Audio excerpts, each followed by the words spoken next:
Sir जब से PT देकर आया हूँ कॉपी छूने का मन नहीं कर रहा है। मुझे पता था इसीलिए तो मैं आया हूँ कि अब छूने लगो। बहुत मौज कर लिए। कितने दिन की मौज हो गई? 10 दिन हो गए ना? पता नहीं चला? पता चला? कैसा बेरोजगार जैसा फील हुआ? हाँ? चिंता हुई या चिता वाला हो गया मामला? चिता वाला हो गया। अच्छा अच्छा ठीक है। क्वेश्चन देख के तो कम तनाव हुआ होगा, अपने एफर्ट से ज्यादा तनाव हुआ होगा। हाँ सर, वो उस दिन मंडराता है कि अगर ये वाला कर लिए होते, अगर वो वाला कर लिए होते। कहा तो जा रहा था करंट की क्लास में कि अब इतना कर लो उतना कर लो। जिसने किया उसका बहुत अच्छा हुआ है। मुझे बहुत सारे मैसेजेस मिले हैं, कॉल आई हैं, बहुत लोग बहुत अच्छा किए। और जिन्होंने अच्छा नहीं किया है वो अगले साल अच्छा कर सकें, इसीलिए मैं इसी समय आ गया कि बाद में आप ये न कहें कि टाइम से तो बताया नहीं था तुमने, बहुत देर से मिले थे। जैसे इस बार कई लोगों ने कहा कि ये सब स्ट्रेटजी ज्ञान देना तो ठीक है, आप दे दिए, समय से कहाँ थे पहले क्यों नहीं मिले? तो मैंने ये सोचा था कि 25 की प्रीलिम्स जैसे ही हो जाएगा, 25 का प्रीलिम्स, तो मैं 26 वाले के लिए पहले से मिल लूंगा, ताकि आप में से किसी को ये मौका ना मिले कि 1 साल पहले कहाँ थे।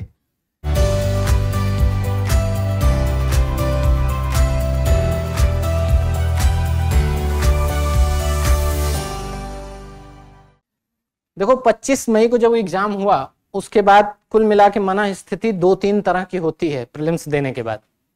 पहली, जो ये मान के ही गए होते हैं कि एग्जाम से हमारे जीवन में क्या ही फर्क पड़ता है, ठीक है, तो एग्जाम के बाद भी उन्हें कोई फर्क नहीं पड़ेगा, उनका तो कोई इशू नहीं है। जिनका ये था कि नहीं एग्जाम से फर्क पड़ेगा, उनके सामने 2-3 तरह की दिक्कत है। पहला, या तो वो बहुत खुश होंगे कि बस अब की बार जहां जहां से जो चीज किया था वो आ गया, तो मेंस की तैयारी शुरू करते हैं। वो जो बहुत खुश हैं उनके मैसेजेस मुझे आ चुके हैं, तो मैंने उनको काम पे लगा भी दिया है। बहुत लोगों को बहुत सारा काम प्रीलिम्स के अगले दिन से वो लोग कर रहे हैं, एथिक्स का, ऑप्शनल का और एसए का। उनसे मिलने भी मैं 1 दिन 2 दिन बीच में आया, कुछ लोगों को क्या क्या अभी रिजल्ट आने से पहले उनको क्या कर लेना चाहिए, तो वो कर भी रहे हैं। तो उनको अब चिंता अगली वाली नहीं है 26 वाली, उनकी चिंता अगस्त 25 है कि अब की बार मेंस में समय कम है, तो उनके साथ काम कर रहे हैं। मेंटरशिप की अच्छे से तैयारी चल रही है, सर खुद भी बहुत इन्वॉल्व हैं। विकास सर जो है, अब की बार मेंटरशिप में जो लोग मेंस देने आए वो बहुत अच्छे से हर सब्जेक्ट तैयार कर पाए, उनको हर तरीके की मदद मिल पाए। वो खुद उस पूरे मैनेजमेंट को देख रहे हैं, लगातार इस समय वो दिन रात इसी पे काम कर रहे हैं। और जो 25 के दिन 2 तरह के और लोग होंगे, एक थे जो नजदीक थे लेकिन चूक गए, और चूके क्यों? क्योंकि वो लेट जागे भी थे। तो जो लेट जागे वो पाए होंगे कि वो 2, 4, 5 नंबर के रेंज में हैं, और कुछ लोग हैं कि वो मान लिए कि हम तो इस बार चेक ही करने आए थे पेपर, हमारा क्या, हमसे अभी मत पूछो कि रिजल्ट क्या होगा, हम देखने आए थे, तो हम अगली बार दिखाएंगे, ऐसा सोच के आए थे। उन्हीं के लिए ये क्लास ज्यादा जरूरी है। और एक बड़ा चंक, एक बड़ा नंबर है जिसने मुझे उस दिन फोन किया या मैसेज किया या अभी भी कर रहे हैं कि सर जीएस तो बड़ा अच्छा हो गया, सीसेट फंस गया। और जब मैं सीसेट फंसने की बात पहले कहा करता था तब आपको लगता था कि टाइम पास करता है ये भी यहाँ के, ठीक है ना। मैं बार बार कहता था। अब आपको एक कहानी बता रहा हूं, इधर के कुछ बच्चों के मार्क्स जीएस में 120 प्लस है, और वो सब नाम ऐसे हैं जो रेगुलर यहाँ एक्टिव हैं। मैं 115, 120, 122, 111, 109 ऐसे मार्क्स के बच्चों को जान रहा हूं जिनका सीसेट नहीं हो रहा है। अब उनके सामने इस समय क्या कंडीशन होगी आप समझ पा रहे हो? सांप इधर बीच, अब जिसका उसमें एक आध क्वेश्चन से ही डाउट फंसा है, और ज्यादातर लोग 25-26 पे हैं, तो अब वो उसी अंदाज में है कि जैसे पिछली बार जो जो आंसर यहाँ बताया गया था ना माना गया, यूपीएससी ने अलग दिया, वही वो लोग अब मना रहे हैं कि इस बार भी 1-2 क्वेश्चन में ऐसा कुछ हो जाए। तो मैं इसीलिए अभी से ही ये भी बताऊंगा कि इस एग्जाम में कोई ऐसी गलती ना करें कि जो आप अच्छे प्लेयर हो के भी क्रिकेट या उस पूरे स्पोर्ट में जो भी गेम हो उसमें पार्टिसिपेट ही ना कर पाए, फिर आपके अच्छे प्लेयर होने का कोई मतलब है ही नहीं। और सीसेट वही करता है। फुटबॉल में देखते हो ना, वो रेड कार्ड दिखा देते हैं। आप कितने भी स्किल्ड प्लेयर हैं, कितने भी अच्छे हैं, रेड कार्ड मिल गया, आप बाहर बैठे हैं मैदान से, तो सीसेट क्वालिफाई नहीं हुआ तो आप बाहर बैठे हैं मैदान से। आपका पूरा टैलेंट, पूरी जर्नी वहीं 1 साल के लिए पूरा एक्सटेंशन मिल जाता है। तो ये सही समय है कि आप अगर, और इसमें अगर के बात वाली बात ज्यादा इंपॉर्टेंट है, कि अगर आप सच में उस सपने को लेकर जीना चाहते हैं या उसको पूरा करना चाहते हैं, तो ये भी एक बहुत जरूरी बात है कि 1 साल लगता है। किसी गलतफहमी में मत रहना, पहली लाइन से बता रहा हूं, 1 साल लगता है कि आप 1 साल इस एग्जाम की साइकिल से पहले खूब अच्छे से प्रिपरेशन कर लीजिए, और फिर 4 महीने की वो एग्जाम साइकिल जो खासकर होती है प्रीलिम्स से मेंस का, वहां खूब अच्छा परफॉर्म कर लीजिए। इंटरव्यू के लिए नहीं है कि आपको रोज बहुत इतने ज्यादा काम करना पड़ेगा प्रीलिम्स मेंस के लिए, मेंस की तरह, लेकिन तब मान के चलिए कि 15-16 महीने का ये जर्नी होती है। और ये मैटर यही करेगा कि 25 के बाद 2 तरह के लोग होते हैं। या तो गिव अप कर देते हैं कि यार देखो ये शायद गलत दिशा में आ गए, है नहीं ये रास्ता सही मेरा, या तो छोड़ दिए, या तो उस दिन से ये संकल्प जरूर आता है कि यार अब की गलती नहीं करेंगे। क्योंकि सबसे ज्यादा उस दिन जो याद आती है वो अपनी गलती याद आती है, और आपको गलती खूब अच्छे से पता रहती है। जैसे आप कई बार दूसरों से पूछते हो ना कि सर क्या करें, दरअसल इसका उत्तर आपको पता होता है क्या करें, लेकिन मन बहलाने के लिए आप दूसरे से पूछते हो कुछ तो बोले जिससे कि मन में संतुष्टि आए। तो बोलने से ज्यादा जरूरी यह है कि आपको 1 साल पहले ही बता दिया जा रहा है आज। अगर आप ये करोगे तो मैं ये बात कह सकता हूं कि आपके सफल होने की संभावना बहुत ज्यादा होगी। क्या होगी? बहुत ज्यादा। मैं ये नहीं कह रहा हूं कि आप हो जाओगे, कल को आके वीडियो दिखा के पूछ लो, यहां आओ कहे थे 1 साल भर और मैंने काम तो किया था। इसलिए कह रहा हूं, देखो ये एग्जाम ऐसा है, कई बार आप एक सीढ़ी के एकदम नजदीक पहुंच के भी थोड़ा सा फंस जाता है। जैसे मान लो जो इस बार की जो टॉपर रही हैं शक्ति दुबे जी, ऐसा रही वही है ना, वो उससे जस्ट पिछले अटेम्प्ट में सिलेक्ट भी नहीं हुई थी और इस अटेम्प्ट में वो टॉप 1 पे आई हैं। ये क्या दिखाता है कि इसका मतलब ये नहीं है कि पिछले साल उनकी टैलेंट में बहुत कमी थी, या वो पढ़ना नहीं जानती थी, या सिलेक्ट होने लायक नहीं थी। नहीं, मैटर ये करता है कि इस एग्जाम साइकिल में प्रीलिम्स मेंस इंटरव्यू में इतने फेज हैं, मेंस में इतने पेपर हैं, कहीं अगर थोड़ा सा भी चूक हो गई तो कई बार आप बहुत अच्छे स्टूडेंट होकर भी थोड़ा नजदीक आसपास फंस जाते हो। लेकिन ऐसे लोग जो फंस जाते हैं उनको आगे साल या इसके अगले साल रोक नहीं पाता कोई। लेकिन जरूरत किस चीज की रहती है? कंसिस्टेंसी। अगर वो ये मान के भाग गई होती कि यार चौथा अटेम्प्ट में जब फेल हो गए तो अब क्या ही करना है, तो टॉप 1 पे नाम तो नहीं ही होता। तो ना भागना और एक अच्छा प्लान करके तैयारी करना। जैसे उनका मैंने स्टेटमेंट एक सुना, बहुत अच्छा उन्होंने कहा कि जब मैं पिछली बार फेल हुई थी तो मुझे कोई तनाव बहुत नहीं हुआ था। और ये बहुत अच्छी बात है। क्यों उन्होंने क्या कहा था? क्योंकि उन्होंने कहा था कि मुझे थोड़ा अंदाजा था कि सिलेक्शन थोड़े बहुत नंबर से हो भी सकता है या मेरा मिस हो सकता है, क्योंकि एक आध जगह मुझसे थोड़ी मिस्टेक हुई थी। और मैं इस बात को लेकर कॉन्फिडेंट थी कि अगर न हो गया तब तो ठीक है, इस साल की तैयारी तो मुझे करनी ही थी, क्योंकि जो कमी थोड़ी बहुत रह गई थी उसको मुझे ठीक करना है। ये होता है आपके एग्जाम, इसको बीट करने के लिए ये इस तरह की संकल्प जिसको आप बोलते हो वो चाहिए होता है। और वो संकल्प लेना तो बड़ा आसान है, लेते सब है, लेकिन मैटर ये करता है कि उस संकल्प को जीना। 1 साल अगर आप उस संकल्प के साथ जिए और उस तरह के अनुशासन में रहें, उस तरह की तैयारी करें, ठीक गाइडेंस में हो, लगातार प्रैक्टिस करें, तब ये पॉसिबल है कि आप वहां तक पहुंचोगे। और बहुत सिंपल बात है कि इसके लिए आप किसी टॉपर अगर कोई ढंग से बात किया होगा, फेंकना एक अलग मसला होता है। कई बार सफल हो जाने के बाद लोगों को लगता है कि यार कितना पढ़े होते हैं उनको सबको पता होता है, लेकिन अब बता नहीं सकते ना। तो फिर भी कायदे के लोग ये बताते हैं कि 6 घंटे 8 घंटे बहुत टाइम होता है, तो साल भर पढ़ेंगे तो इतना ही टाइम भी लगेगा।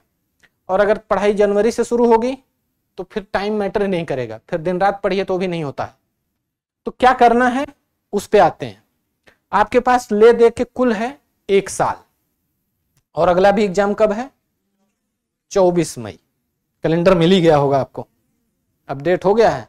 मेंस कब से है? 21 अगस्त से ही है। तो लगभग मेंस में टाइम नहीं मिलना है, इसीलिए मैंने पूछा है, जैसे इस बार नहीं मिल रहा है। तो करना क्या है, साल भर का अगर आपको काम करना है तो देखो, फेज जैसे मैंने बताया कि इस एग्जाम में कुल आपको 3, तो एक तो मान लीजिए प्रीलिम्स, एक मेंस, एक पर्सनालिटी टेस्ट जिसको आप क्या बोल देते हो, इंटरव्यू।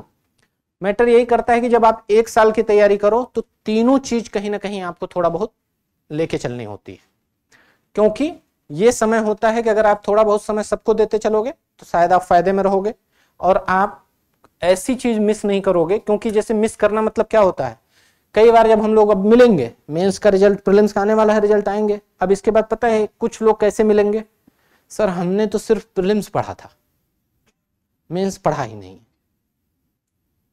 आप उस जगह पे मत खड़े होइए, इसलिए जरूरी है कि साल भर पहले से काम करिए। और फिर उनके लिए क्या रहता है कि वो पहली साल बस केवल मेंस का एक्सपीरियंस लेते हैं, हमें पता होता है वो मेंस नहीं बीट कर पाएंगे, क्योंकि जब आप प्रीलिम्स से मेंस पहले पढ़ा ही नहीं है, 2 महीने में पढ़ पूरा नहीं पाएंगे, क्योंकि 2 महीने पढ़ने का समय नहीं होता है, 2 महीने लिखने का समय होता है, लिख के प्रैक्टिस करने का समय होता है, स्पीड आने का समय होता है कि 20 क्वेश्चन आप लिख ले जाएं। पढ़ने का समय अब होता है मेंस। अगर पढ़ा नहीं है तो प्रीलिम्स निकल भी गया तो कोई फायदा नहीं। इसीलिए मैं वो बात आपको क्लास में भी कहता था कि मेंस क्वालिफाई करते हैं करीब 14-15 हजार लोग, लेकिन मेंस में कंपटीशन होता है केवल 4000 लोगों में। आपको बुरा लग रहा होगा कि मेरा ही प्रीलिम्स हो गया होता, हम होते तो कंपटीशन होता, लेकिन आप जिस दिन उस मेंस की भागदौड़ में अगर पहले से पढ़ के नहीं आए हैं तो वही होता है। क्योंकि मैक्सिमम लोग जो मेंस के लिए क्वालिफाई करते हैं वो प्रीलिम्स की तैयारी करके बैठे होते हैं, मेंस उनका तैयार ही नहीं होता, खासकर जो फर्स्ट टाइमर होते हैं, कि फर्स्ट टाइम जिनका मेंस क्वालिफाई हुआ होता है, प्रीलिम्स निकला होता है, वो ज्यादातर लोग यही गलती करके आए होते हैं।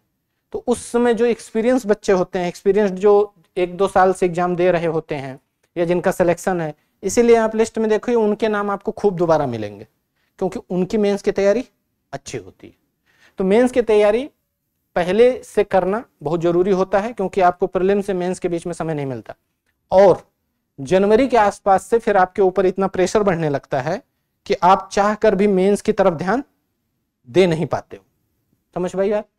तो सही समय इस समय है कि आप जिनको 26 में अटेम्प्ट देना है, हम बात करेंगे उसमें पहला होगा कि जो लोग एक बार सिलेबस वगैरह कवर कर चुके हैं, इस बार का एग्जाम बड़ी उम्मीद से दिए थे लेकिन उम्मीद थोड़ी धूमिल हुई है, उनके लिए ये बात ज्यादा जरूरी है कि इस समय वो अपना समय मेंस की तैयारी में लगाएं। और मेंस की तैयारी का विशेषकर 3 भाग, वो मैं बात पहले भी करता आया हूं, जिसमें सबसे जरूरी है अभी क्या, ऑप्शनल, दूसरा एथिक्स, तीसरा एसे। अब देखो ये 3 चीज ऐसी है जिसकी तैयारी करने का मतलब ये नहीं होता है उनको देख लेना है।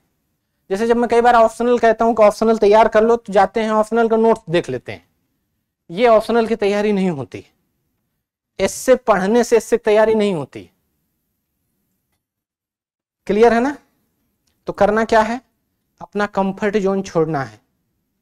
और कंफर्ट जोन कैसे छूटता है, जब आप लिखते हो। पढ़ना सबसे आसान काम है, पढ़ते समय आप कंफर्ट जोन में ही रहते हो, कंफर्ट जोन निकलना है तो लिखना शुरू करना होगा। और वो भी क्या है, बहुत, जैसे अब आज बोले ना कि अभी नोट्स छूने का मन नहीं हो रहा है, 10 दिन हो गया, तो थोड़ा बहुत तो अंदर से दबाव आ रहा होगा कि यार 10 दिन हो गया, लाओ एक बार पॉलिटी की तरफ देख ही लेते हैं, पॉलिटी और मॉडर्न हिस्ट्री। तो अब ये सब मत करिए, पढ़ना है, सीरियस करना है काम, तो यहां सबसे पहले शुरुआत करिए ऑप्शनल का। जो भी ऑप्शनल जिसका हो उसमें करना क्या है, ऑप्शनल में सबसे जरूरी बात है कि आपके पास जो क्लास हुई होगी, क्लास से आप सीखे होंगे जो भी कॉन्सेप्ट के अलावा आपके पास नोट्स होगा। नोट्स 2 तरह का होगा, एक प्रिंट नोट्स होगा, एक क्लास नोट्स होगा, ठीक है ना। इसके अलावा आपके पास होंगे ढेर सारे, ऐसे हो सकता है कि अगर आपने कभी लिखे हो तो आंसर्स लिखे हैं कुछ, हाँ अभी लेके नहीं आए हो तो कह ही सकते हो। हाँ, तो करना क्या है अब इसमें, 4 खंड होते हैं, पेपर 2 होता है, खंड 4 होते हैं सामान्यतः हर ऑप्शनल में। कोशिश कीजिए कि एक खंड से आप अपना नोट्स वगैरह जहां भी उसको धूल उल साफ करिए, बाहर ले आइए उसको, और उसमें सिंपल काम करना क्या है, पहला रिवीजन। और रिवीजन करने से पहले काम क्या करना है, जब से सिलेबस चेंज हुआ है, 2013 से हुआ है ना, यहां से लेकर 2024 तक के पेपर निकालिए अपने ऑप्शनल के। जब तक इसको नहीं देखोगे ऑप्शनल पढ़ने का कोई फायदा नहीं है, क्योंकि आपको ये पता ही नहीं होगा कि क्वेश्चन अगर कैसा आ रहा है, तो आप टारगेटेड पढ़ाई कर ही नहीं पाओगे कि हमें अपने नोट्स में क्या ज्यादा ध्यान देना है, क्या कम ध्यान देना है। और जब ये पेपर निकालो तो इसमें कैसे इसका विश्लेषण कैसे होना चाहिए, पेपर का विश्लेषण ऐसे होना चाहिए 13 से 24 का, कि देखो अपने अपने पार्ट में पहले बांटो कि पार्ट 1 है, पार्ट 2 है, पार्ट 3, पार्ट 4, पेपर 2 है, उसमें चारों पार्ट। जैसे मान लीजिए आपने पार्ट 1 उठाया अपने विषय का, देखो कि इस पार्ट 1 से अभी तक क्या क्या प्रश्न पूछे गए, और क्या क्या प्रश्न पूछे गए में सबसे बड़ी बात है कि पार्ट 1 में भी कई टॉपिक होंगे। आप पहले ये देखो किन टॉपिक से ज्यादा क्वेश्चन पूछे गए, लगातार क्वेश्चन पूछे गए, किन टॉपिक्स पे ऐसा हुआ है कि थोड़ा इग्नोर किया गया है, या कुछ है जो पूछे ही नहीं गए। इससे आपको क्या आइडिया मिलेगा कि जब आप रिवीजन करो तो किन टॉपिक्स पे आपको फोकस ज्यादा करना है या कम करना है, क्योंकि सब कुछ तो हर कोई नहीं पढ़ सकता ना। तो सबसे बेसिक बात क्या, पहले इसको पीवाईक्यूज का आप एनालाइज करो कि कैसे कैसे आप इन चीजों को देख के कि किस पेपर के किस खंड के किस टॉपिक में कौन से प्रश्न बार बार पूछे गए हैं। पीवाईक्यू का जब विश्लेषण हो जाए तब शुरू करो रिवीजन। और रिवीजन में क्या करो, मान लो एक पार्ट उठाओ, उसके टॉपिक्स फिक्स कर लो और टाइम लिमिट बांध लो कि जैसे मान लो अब जून में हो, आप जुलाई, अगस्त, सितंबर एंड तक भी आप लेके जा सकते हो, या मिड सितंबर या सितंबर एंड। तो उस हिसाब से टाइम बांट लो कि मान लो आपको एक खंड पे 1 महीना देना हुआ, या 20 दिन देना हुआ, 25 दिन देना हुआ, तो उसी हिसाब से आप क्या करो, एक टॉपिक्स को बांटो, जितने इंपॉर्टेंट टॉपिक हैं उनको पहले रिवाइज करो, या एक क्रम से भी रिवाइज कर सकते हो। एक क्रम से रिवाइज करके उसके जैसे ही 1, 2, 3 टॉपिक कंप्लीट हो जाए, इनमें से अब इनको लिखना शुरू करो। इनको ही पहले लिखना है। जो आप खोजते हो कि पहले क्या कर लें, टेस्ट सीरीज लिख दें, नहीं, पहले पीवाईक्यू लिखो, क्योंकि वो क्या है, उससे आपको ये पता चलेगा कि आपको आता कितना है अभी, और लिखने की प्रैक्टिस। और जब लिखना शुरू करोगे तो शुरू में तो लगेगा कि यार क्वेश्चन तो पढ़ लिया, रिवीजन किया तो टॉपिक भी समझ में आ गया, लेकिन लिखें क्या, ये आता नहीं है, वो लाना पड़ता है। वो आप लगातार मेहनत करेंगे। और मैं बार बार कह रहा हूं कि आप खोजोगे बाद में कि कह के तो निकल गए, लिखो, लिखा जा ही नहीं रहा है, तो क्या करें। वो शुरू में किसी से नहीं लिखा जाता, एक दिन में आप लिखना नहीं सीख सकते। तो करना क्या है, उसके सॉल्व देखो, पीवाईक्यू को, अपने नोट्स देखो, उनकी मदद लेके लिखो पॉइंट्स, लेकिन लिखो। शुरू में मदद आपको लेनी ही पड़ेगी। ये 150 क्वेश्चन के बाद का मामला होता है कि आपके मन से अपने उत्तर आना शुरू हो, या कंटेंट आना, लिखना बिना नोट्स के हेल्प के शुरू हो। तो शुरू में ये नहीं घबराना है कि हम कॉपी कर रहे हैं या नोट्स से हेल्प कर रहे हैं, नहीं, शुरू में आपको हेल्प लेनी ही पड़ेगी, लीजिए भी, लेकिन प्रैक्टिस करिए। आप सोच के देखो, अगर 100 दिन का भी टारगेट रखते हो और 3 क्वेश्चन रोज लिखते हो, 300 क्वेश्चन होते हैं, 300 क्वेश्चन। लेकिन हम कई बार छोटे छोटे प्रयास करना नहीं चाहते, इंतजार करते हैं, पहले उसको पहाड़ बनने दो, फिर पहाड़ में छीनियां थोड़ी लेके जाते हैं। और डेली करोगे तो पहाड़ आप बनोगे, सिलेबस छोटा हो जाएगा, यही अंतर है। तो जैसे रिवीजन हुआ, पीवाईक्यू उस टॉपिक के लिखना शुरू कर दो। आपकी शुरुआती ऑप्शनल के लिखने का सबसे अच्छा तरीका है कि तैयारी में आप पहले कवर करें अपना पूरा सिलेबस और उसके पीवाईक्यू, क्योंकि 11 साल में शायद ही ऐसा कोई खंड बचा होगा जहां से प्रश्न आपको पूछ न लिया गया। और अगर आपने पूरा पीवाईक्यू कवर कर लिया तो आपने पूरा सिलेबस उसी के थ्रू कवर हो जाएगा। तो रिवीजन, प्रैक्टिस, जैसे मान के चलो कि मुझे इसी साल मेंस दे रहे हो, यही अगर मान के चलोगे तभी काम कर पाओगे। नहीं तो अभी इंतजार करोगे कि अरे अभी तो 24 मई को है, लेट्स एंजॉय, अभी तो एंजॉय करने दो, ठीक है ना। नहीं, इसी मेंस के ही साथ उन लोगों को कंपटीशन में ही पीछे करना है, इसी मेंस में आप भी पढ़ाई करिए। और टाइम आप सोचिए डिवाइड कैसे करोगे। मिनिमम आप कम से कम 3 घंटा 2.5 घंटा रखिए इस समय ऑप्शनल पढ़ने या रिवीजन करने का मिनिमम, और 1 घंटा रखिए लिखने का। तो इस समय अगर ऑप्शनल को आप 3-4 घंटा समय देते हो तो कोई बुरी बात नहीं, आपके पास 500 नंबर का वो मामला भी है, ठीक। अगला एथिक्स। एथिक्स में आपको करना क्या है, सिलेबस आपका कंप्लीट होगा, क्लासेस आपकी हो गई हैं, सिंपल काम करना है कि जो भी आपने डिस्कस किया है, जो सुना है, पढ़ा है, 2 भाग में आप पहले बांटिए। एक तो जो सिलेबस है पूरा, दूसरा क्या है, केस स्टडीज।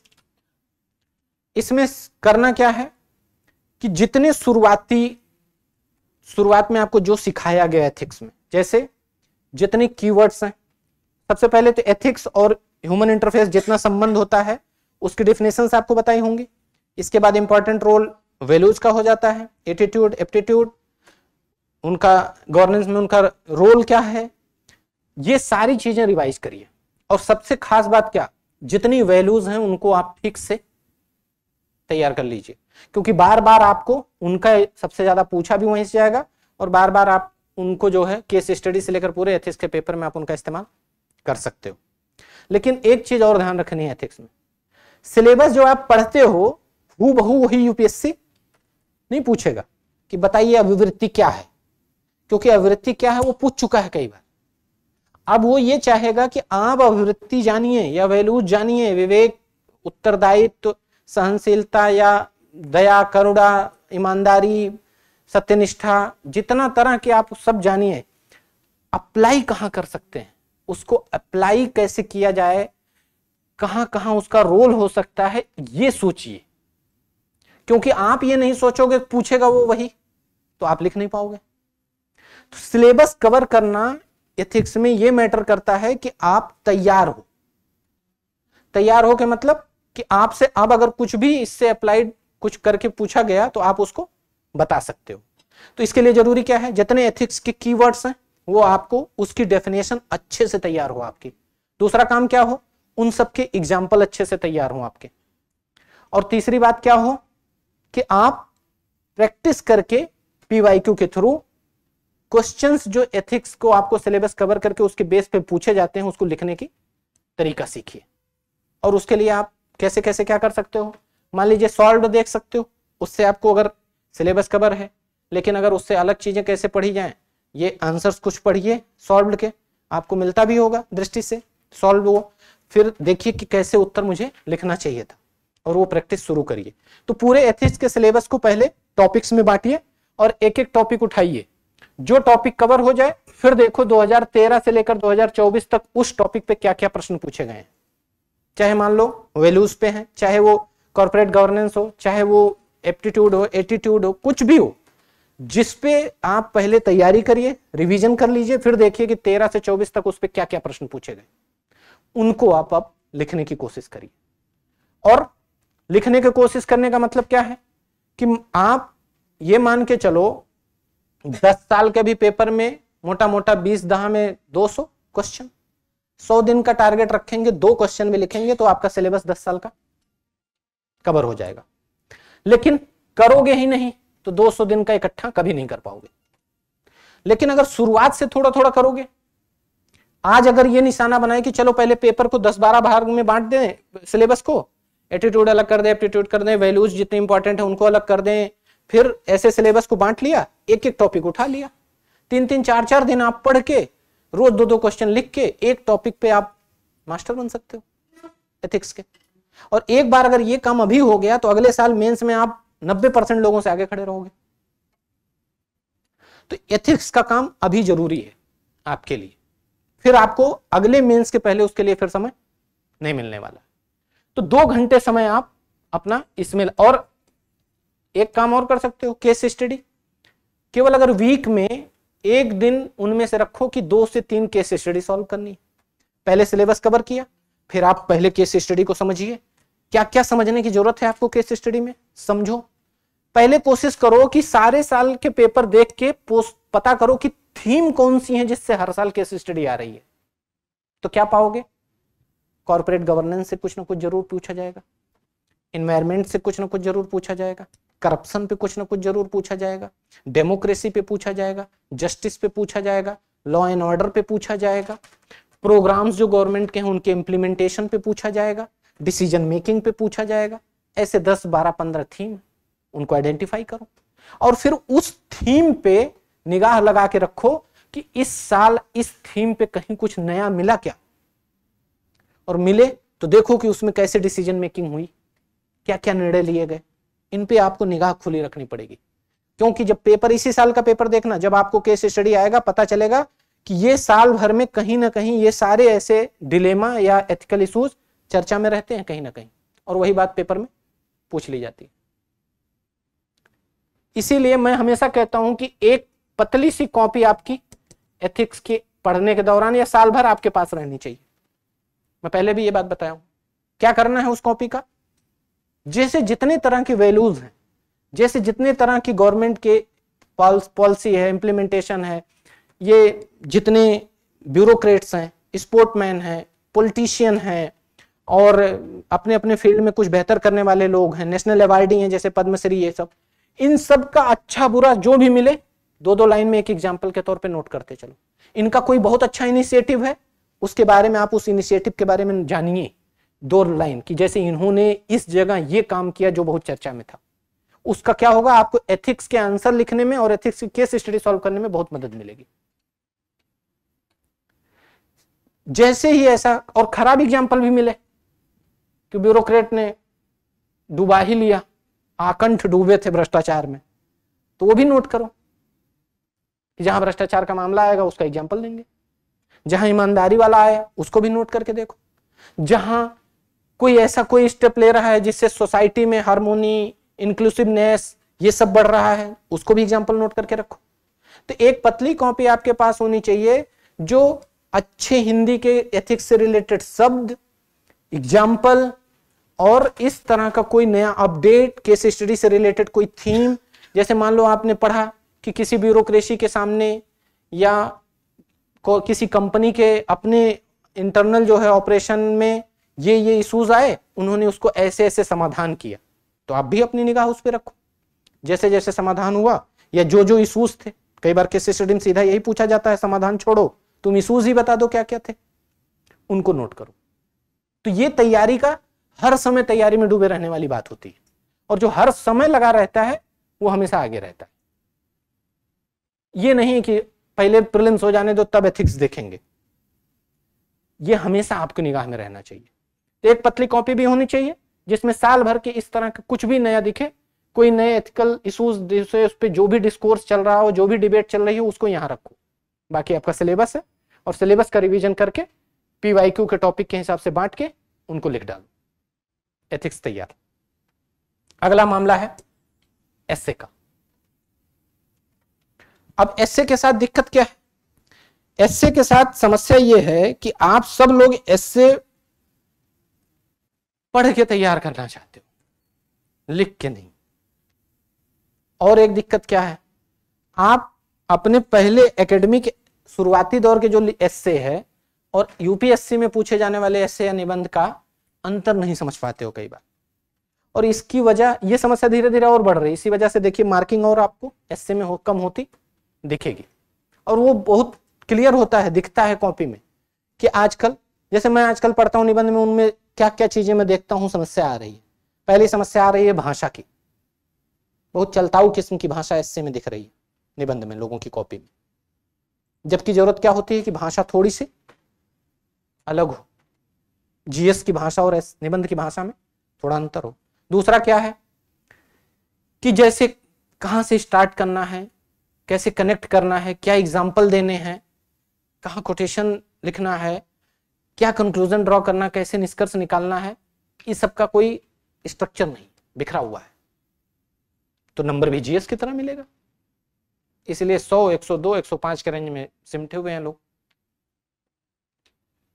अब आप गाय पे कितना निबंध लिखे हैं और दिवाली पे, होली पे और मेरी माँ पे, वो तो काम आने वाला नहीं है।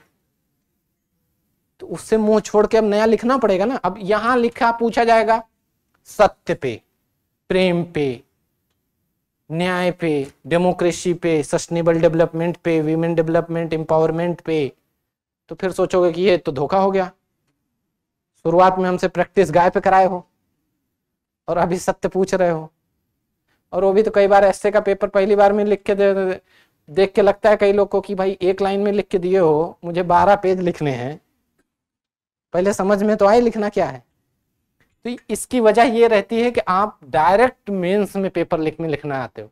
जैसे जब मेंस मेंटरशिप में लोग आते हैं तो शुरुआती समय में पूछता हूं कि अभी से पहले कितनी बार ऐसे लिखा है, और आप भरोसा मानिए 70% लोग कहते हैं देखा था, लिखा नहीं है, पहली बार अब यहीं लिखेंगे मेंटरशिप में। अब ये कितना बड़ा रिस्क है वो आप समझिए। तो नहीं, मेरे ऊपर कैसे भरोसा रहेगा, मैं आपकी कॉपी वहां लिखने थोड़े जाऊंगा। मामला ये है कि फिर वहां होता क्या है कि हम भी अपना एफर्ट लगाते हैं, सब करते हैं, हमारी पूरी टीम, मेंटरशिप, सब कुछ होता है, लेकिन दिक्कत कहां आती है, आप उतना इंप्रूव नहीं कर पाते हो फिर जितने से आप किसी और को पीछे छोड़ सको। तो आप फिर सोचिए करें क्या। तो करना जो है वो थोड़ा कठिन है, लेकिन आपके आगे की संभावनाओं को वो खोलने वाला रहेगा और बहुत आसान बनाएगा आपके मेंस को। करना सिंपल काम है। शुरू शुरू में आप तुरंत आज जाके लिखना शुरू कर दो, ये थोड़ा कठिन काम है, नहीं होगा। तो आपको करना क्या है, जैसे मान लो आपने विकास सर की क्लास की होगी एसए की, ज्यादातर लोग मान लो वो ऐप पे होगी ही, आपको मिलेगी ही, या फिर वो कराने वाले हैं क्लास तो होगी ही। तो क्लास उस पे ऐप पे मिलती ही है ना आपको।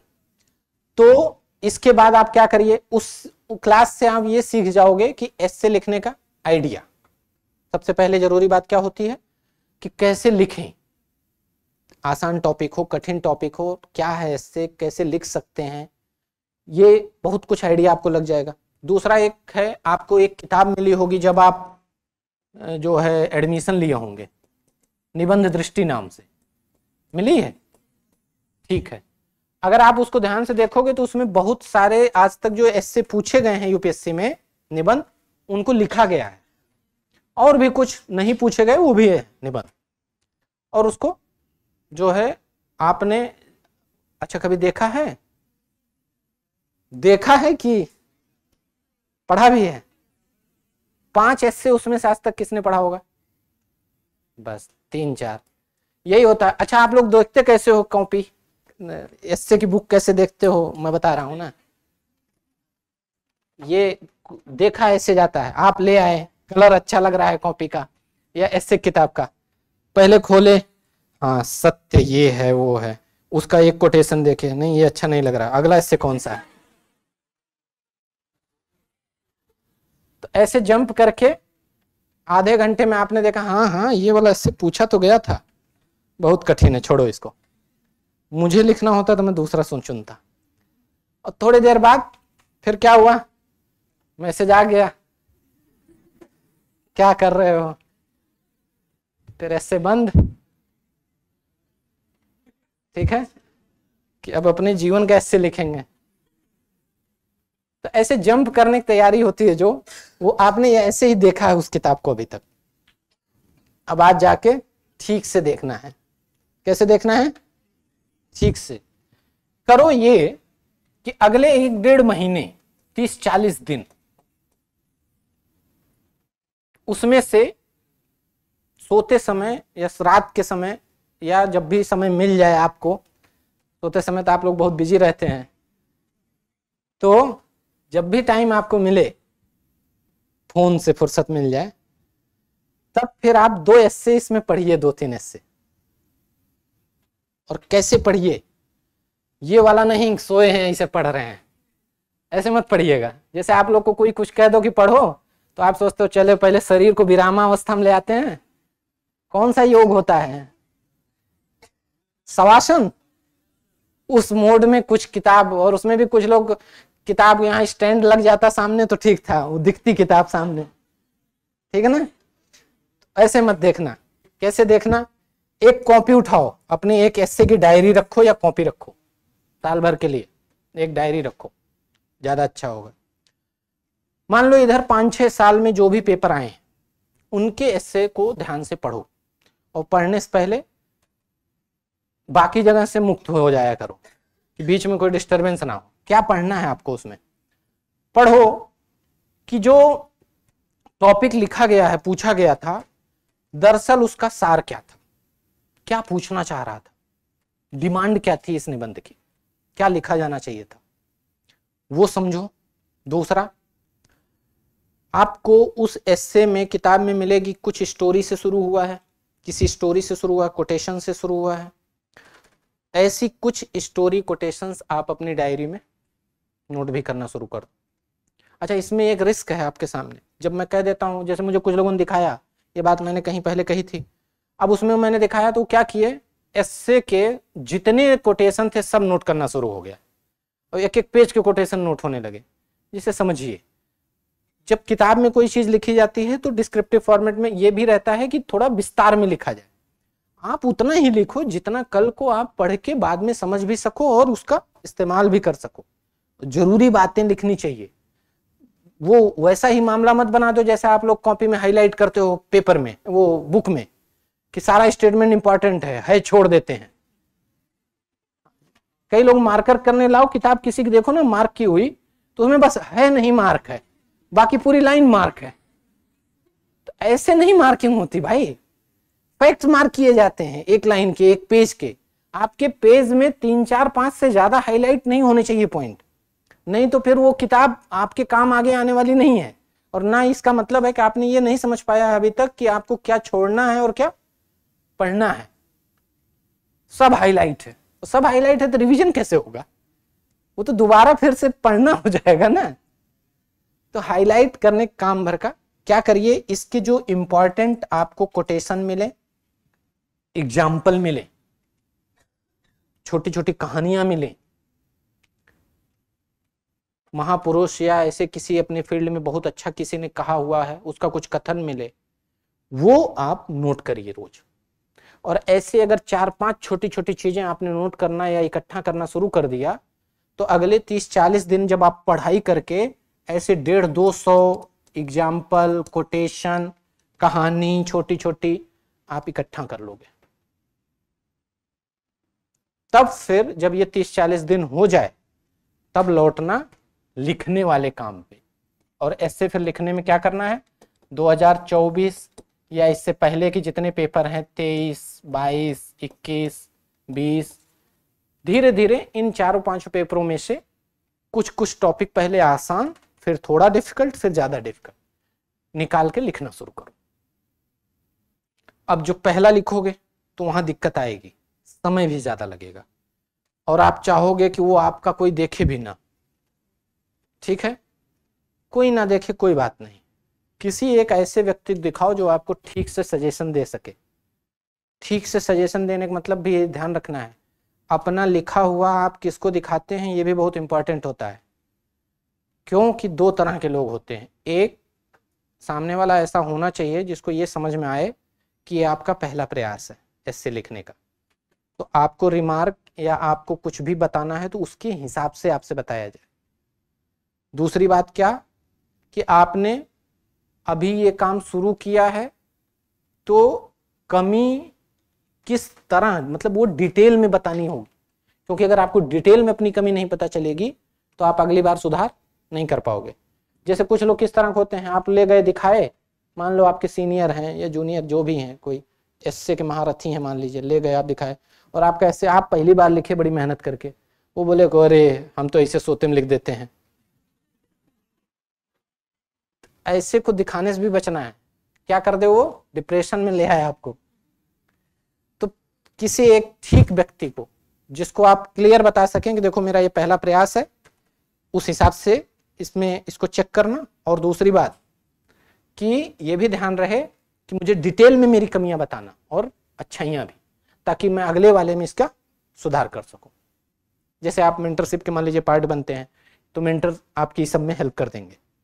तो आपको करना क्या है, एक एक करके लिखना एक एक कोशिश 2-2 दिन 3-3 दिन एक एक दिन के गैप में एक एक एस्से लिखना शुरू करो और आप किसी से रिव्यू भी लेते रहो।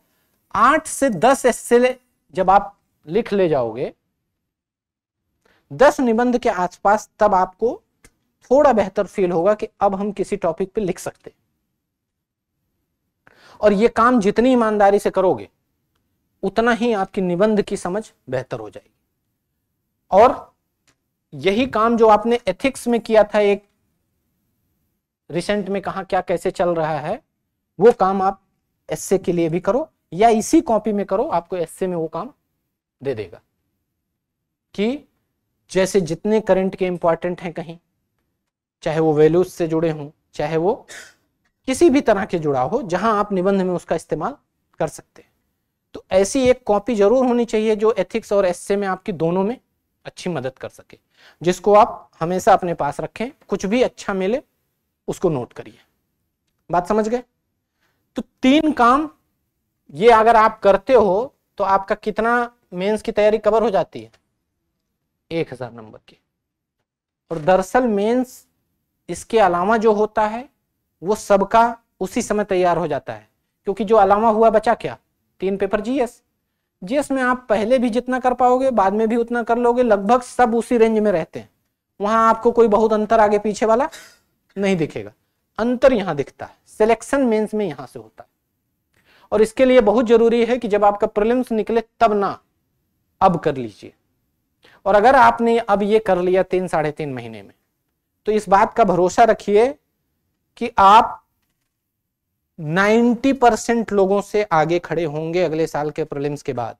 और मैं जब ये बात कह रहा हूं तो गंभीरता से मानना, मैं 4 साल से मेंस देने वालों के साथ दिन रात गुजारने के बाद ये बात कह रहा हूं आपसे। और यही ये करने में ही एक चीज और क्या अच्छी हो जाएगी, आप एक शेड्यूल में आ जाओगे, आप पढ़ने लगोगे। क्योंकि देखो, पढ़ने जब आप कोई काम में इंटरेस्ट लेना शुरू करो तो फिर उसके अंदर एक भूख जगती है। और ये भूख क्यों जगती है? क्योंकि आपका भरोसा बढ़ने लगता है कि मैं ये कर सकता हूं। तब जब आप लगातार प्रैक्टिस करोगे, कुछ अच्छे रिजल्ट आने शुरू होंगे, तो आपका भरोसा बढ़ेगा और आप बहुत अच्छा कर लोगे आगे। तो सितंबर के आसपास तक आप ये काम खूब मन से करो। करंट अफेयर्स और सीसेट 2 एक अलग विषय हैं जिस पे मैं अलग से चर्चा करूंगा, उसको यहां की टाइमलाइन में नहीं रख रहा हूं। थोड़ा टाइम आप उसको दीजिए रोज, लेकिन अभी उसको डिस्कशन अलग से रखूंगा। तो जब सितंबर के आसपास आपका ये काम हो जाए, तब आप वापस आइए एग्जाम के अपने प्रीलिम्स प्लस मेंस वाले फॉर्मेट में। सब्जेक्ट कौन सा? जीएस। क्योंकि आपका ऑप्शनल एथिक्स एस्से का ठीक ठाक काम हो जाए। और इसी के आसपास आपका मान लीजिए मेंटरशिप का वो इंटीग्रेटेड का प्रोग्राम रहता है, उसमें आप शामिल होकर अपनी प्रैक्टिस भी कर सकते हो। तो करना क्या है, अब जीएस का जो पार्ट करना है उसमें आप बांट के कैसे काम करोगे। मान लो जैसे इकोनॉमी है, एनवायरनमेंट है, हिस्ट्री है, ज्योग्राफी है, पॉलिटी है और साइंस एंड टेक है, यही है ना इतना? ठीक है, मान लीजिए। और इधर मेंस में आपके पास हर पेपर के थोड़े थोड़े छोटे छोटे सेगमेंट होंगे। जैसे पेपर 1 में आपको क्या मिलेगा? सोसाइटी। पेपर 2 में आपको सोशल जस्टिस और आईआर, गवर्नेंस, ये सब। थर्ड पेपर में तो ढेर सारा मिलेगा आपको।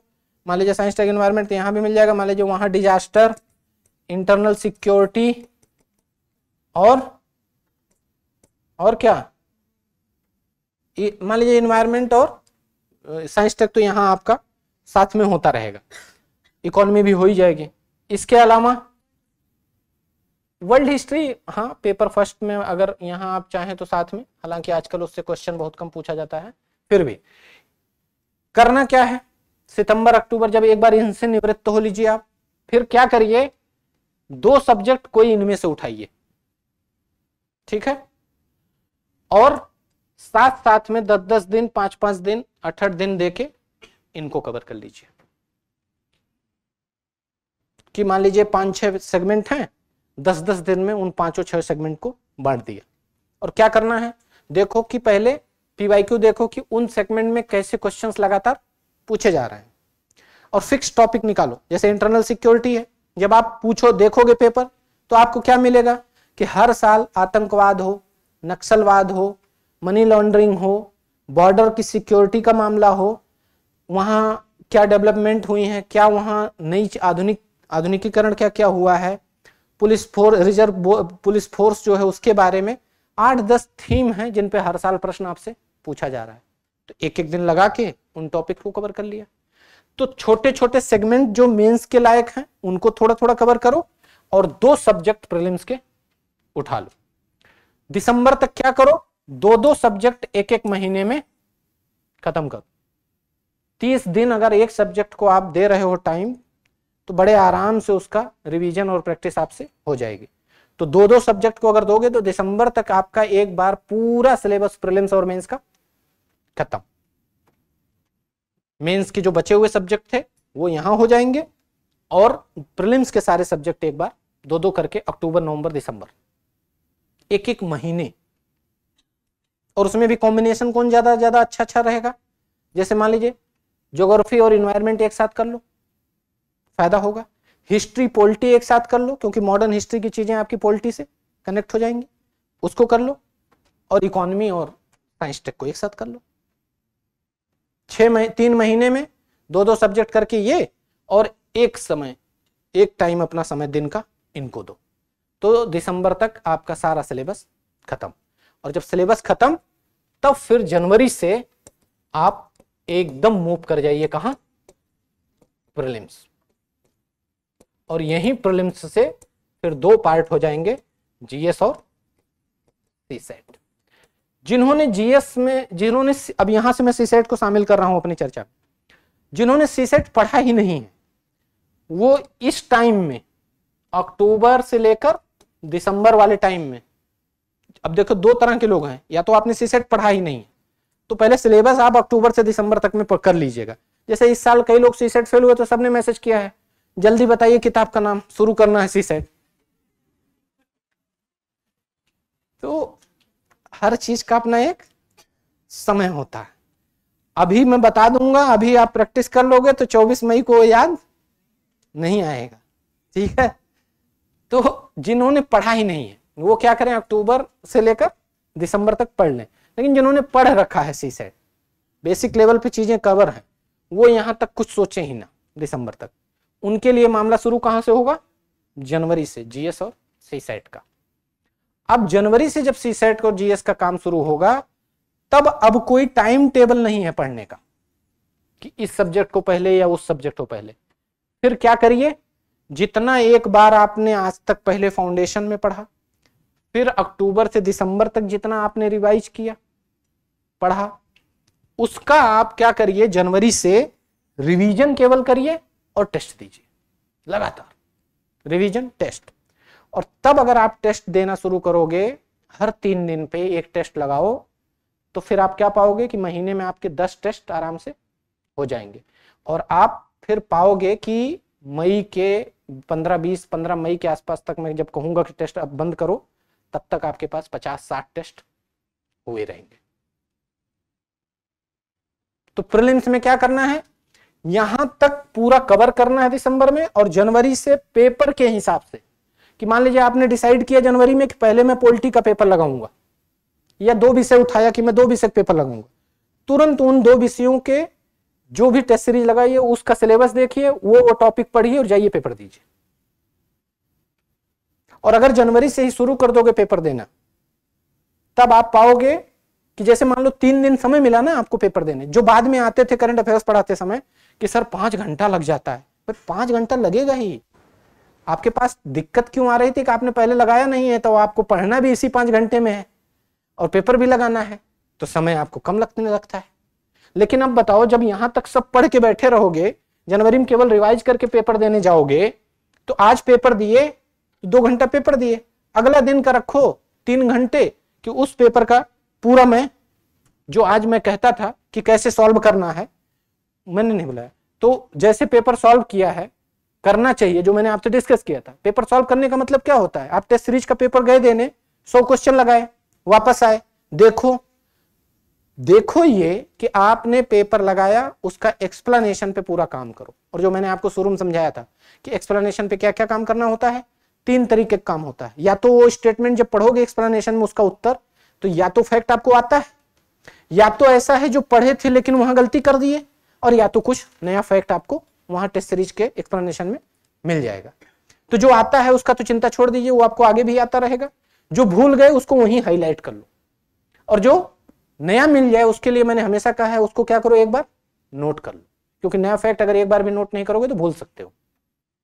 तब आप जब 3 दिन में एक पेपर दोगे तो आपको ये सब करने का समय मिलेगा। एक दिन पेपर दिया, अगले दिन पूरे एक्सप्लेनेशन पे काम किया, और तीसरे दिन क्या किया, जो कुछ नया मिला फिर हाईलाइट किया हुआ या उनको नोट कर लिया, फिर चौथे दिन जाके दूसरा पेपर दिया। तो 2-2 घंटे के काम में आपके 100 क्वेश्चन बहुत अच्छे से कवर होते चले जाएंगे। और जब ये कर लोगे तो जनवरी भर में ही 10 पेपर हो चुका रहेगा। और अगर आप मार्च से जागते हो कि पहले होली खेल लें तब देखेंगे पेपर की तरफ, तब मैं आपको कहता हूं कि 40-50 पेपर लगाने हैं, तब आप पेपर के तरफ इस भाव से देखते हो कि एक ही दिन में कितना करवा रहा है काम, तो फिर आप मुसीबत में फंसते हो। फिर कहते हो 5 घंटा समय लग रहा है। क्यों लग रहा है? क्योंकि अब आप मिनिमम डेज में आके फंसे हैं। जब आपके पास दिन ही उतने बच्चे हैं और रोज एक पेपर लगाओगे तब तो समय ज्यादा लगेगा। तो जनवरी से ये काम शुरू, यहां तक सिलेबस खत्म किया, जनवरी में फिर एक एक 2-2 विषय उठाओ, रिवीजन करो, जो भी टेस्ट सीरीज में टॉपिक देख लो कि इस टेस्ट सीरीज में इस क्वेश्चन में कौन से टॉपिक से पूछा गया है, उस टॉपिक को रिवीजन करके जाके पेपर दो। और पेपर दे के आओ तो उसी साथ में अगले 2 दिन बैठ के 2-2 घंटा 3-3 घंटा लगा के एक्सप्लेनेशन पे 100 क्वेश्चन का जो एक्सप्लेनेशन होता है उस पर काम करो। क्यों जरूरी है? क्योंकि टेस्ट सीरीज ही माध्यम होता है आपको फाउंडेशन से निकल जाने के बाद हर चीज और जो जाननी होती है उसकी पूर्ति कौन करती है? Test series. आप एक सोर्स पढ़े हो, टेस्ट सीरीज बनाने वाला 5 सोर्स यूज करेगा, आपको सोर्स अधिक नहीं पढ़ना पड़ेगा, वहीं मिल जाएगा।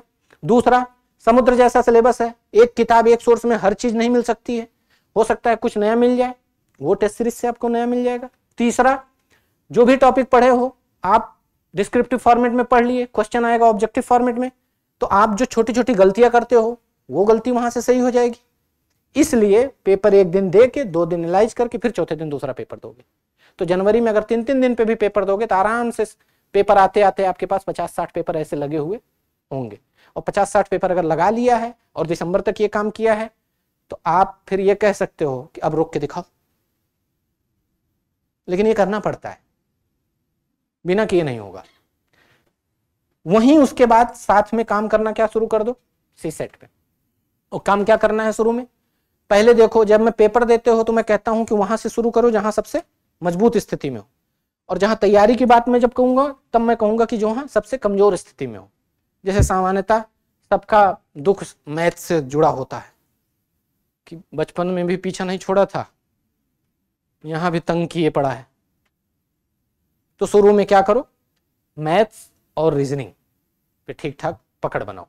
और मैं आपको कह रहा हूं, ये जो मैंने एथिक्स और इसके पहले वाली स्लाइड में एथिक्स और निबंध वाला आपको काम बताया है ना, ये अगले 2-3 महीने काम करके देखो। इसके बाद जरा कॉम्प्रिहेंशन सॉल्व करना, आपको बहुत मदद मिलेगी, ये भी ध्यान रखना। तो सी सेट में शुरू में जनवरी फरवरी में क्या करो? एक एक चैप्टर या एक एक एरिया उठाओ मैथ का, रीजनिंग का, और रोज कम से कम 10 प्रश्न सॉल्व करने की आदत डालो। 10, और रोज 10 का मतलब होता है 3 मिनट भी लगाए तो 30 मिनट हुआ। इतना तो भाई आपको देना पड़ेगा ना सी सेट को, कि आधा घंटा सॉल्व करो और आधा घंटा उस टॉपिक के बारे में या 1 घंटा थोड़ा सा देख लो। कि जो चीज आपको ऐसा बना दे रहा है सी सेट, मुझे इस साल सबसे ज्यादा मैसेज मिला है सी सेट में फेल होने का। मेरे पास कम से कम 1000 की संख्या में मैसेज कॉल आए हैं एग्जाम के बाद, मैं काउंट कर रहा था, करीब करीब 900 950, उसमें मैक्सिमम लोग जीएस पास हैं, सी सेट फेल। क्यों? क्योंकि आप अभी भी उस समस्या से आगे नहीं निकल पा रहे हो कि अरे वो क्वालिफाइंग है देख लेंगे, वो हर बार आपको देख लेता है। तो थोड़ा एक चीज जो आपको पूरे प्रोसेस से बाहर कर दे रही है, उसको 1-1.5 घंटा समय देने में क्या दिक्कत है? तो 1 घंटा मैं दावे से कह रहा हूं जनवरी से समय देना शुरू करो, 5 क्वेश्चन शुरू करो, फिर 10 दिन बाद 10 क्वेश्चन पे चले जाओ, 10-10 क्वेश्चन सॉल्व करो, और टेस्ट सीरीज जो ज्वाइन करो वो आपको हफ्ते में 10 दिन में एक आध पेपर अलग से 2 हफ्ते में वो कराते ही हैं एक फुल लेंथ। तो 2 हफ्ते 1 हफ्ते में वो जो फुल लेंथ कराएं, एक पेपर वो दे आओ 2 घंटे का, और रोज अपना 10-5 क्वेश्चन का, जैसे कि आप प्रीलिम्स की मेंटरशिप में आपको कराया भी जाता है कि 10 दिया भी जाता है, करते नहीं हो आप लोग, 10-5 क्वेश्चन रोज सॉल्व कर लो। अगर आप इतना भी करते रहो, 1 घंटा 1.5 घंटे का समय, और प्रीलिम्स पे फिर 6 घंटा 7 घंटा प्रीलिम्स पे दो, मैं आपका कुल चार्ट भी बनाऊं ना तो 7-8 घंटे से ज्यादा काम बनेगा नहीं। मान लीजिए आप इन 2 विषय में से जीएस के मान लीजिए 2 विषय आपने उठा लिए हैं, तो 2-2 घंटा मैं कह रहा हूं एक एक विषय पढ़ा, तो कुल कितना हुआ 4, और अगर उस दिन पेपर दिया है तो 2 घंटे पेपर का जोड़ लो, कितना हुआ 6, कुल 6 भी हुआ। इसके बाद अगर सी सेट पे 1 से 1.5 घंटा दिए तो भी कुल कितना हुआ 7 से 7.5, बस इतना ही काम कर रहे हो। और 2 घंटा अगर रोज पेपर पे देने लगो तो आपको के साथ क्या हो सकता है आपको अंदाजा नहीं है, कि 2 घंटा एक दिन दिए और अगले 2 दिन 2 घंटा और प्लस 2 घंटा अगला 4 घंटा आप क्या किए, पूरे एक्सप्लेनेशन पे उसके काम किए, 6 घंटे मिला आपको 3 दिन में। लेकिन जब आप रोज ये टाइम नहीं देते हो तब फिर मई में 20 घंटा देना पड़ता है। मैं पूरा सामने आपके, मुझे बताइए ना कि आपको और क्या पढ़ना है। यहां तक अगर आपने दिसंबर तक पढ़ लिया है पूरा सिलेबस, क्या एक विषय को रोज 2 घंटे ज्यादा समय आपको देना पड़ेगा फिर रिवीजन के लिए? 2 ही घंटे प्रैक्टिस के लिए। 2 विषय पढ़ोगे तो 2 4 घंटा हुआ, और 2 घंटे पेपर का, 1.5 घंटे से सेट का, तो भाई 7.5 घंटा भी अगर आप नहीं दोगे तो कैसे काम चलेगा? 8 तो मिनिमम माना ही जाता है ना, कोई भी कहा जाता है ना कि आपको बड़ी बैलेंस्ड लाइफ भी जीनी है तो 8 का बना के रखो। आप कहो कि अभी तो आपकी लाइफ में, आपकी क्या लाइफ, मतलब स्टूडेंट फेज में ये सब 8 ये सब बैलेंस किसके लिए बनाया गया है? काम करने वालों को। मान लो फैमिली को समय देना है, ये है वो है, अभी तो आपकी फैमिली भी आपके साथ नहीं है। आप कहेंगे अरे यहाँ साथ में नहीं है, क्या फोन पे तो है? फोन पे टाइम कम करो थोड़ा, 8 घंटे तो देने लगोगे तो फोन भी मना कर देगा चलने से। तो 7-7.5 घंटे का काम 8 घंटे के काम से आप बहुत अच्छा काम कर सकते हो, हर चीज कवर हो सकती है। तो सी सेट में आपको इतना टाइम रोज देना पड़ेगा। अब इससे अलग मई, या आप कहोगे मुश्किल से आप पाओगे 30 अप्रैल तक ये सब करके आप खड़े हो जाओ करीब 50-60 टेस्ट पे, सिलेबस कवर, और फिर आपके बचेंगे हाथ में 24 दिन मई के। उसमें सिर्फ एक काम करो कि यूपीएससी के टाइम पे बैठ के, जहां टेस्ट हो रहा हो जाके अपना टेस्ट सीरीज जब बुलाई जाए यूपीएससी के टाइम पे जाके बस टेस्ट दे आओ। बाकी आके क्या करो, जितना पेपर आज तक सॉल्व किया, जितना रिवाइज किया, जितना हाईलाइट पॉइंट किए हैं, उनको थोड़ा थोड़ा देखते रहो। रिलैक्स होके मई में पढ़ोगे, नहीं तो मई में आफत आ जाती है कि सर क्या करें, पैर नीचे कर लें, सर नीचे कर लें, पैर ऊपर कर लें, आप बताइए ऐसे ही चलें तो भी हो जाए, तो उससे भी होना नहीं है। तो आफत आपके मई में ना आए, इसके लिए जरूरी है कि इधर से 1 साल आप काम करना शुरू कर दें। और क्या करना है, एक टॉपिक केवल आपको इस पूरे डिस्कशन में बचा, करंट अफेयर्स।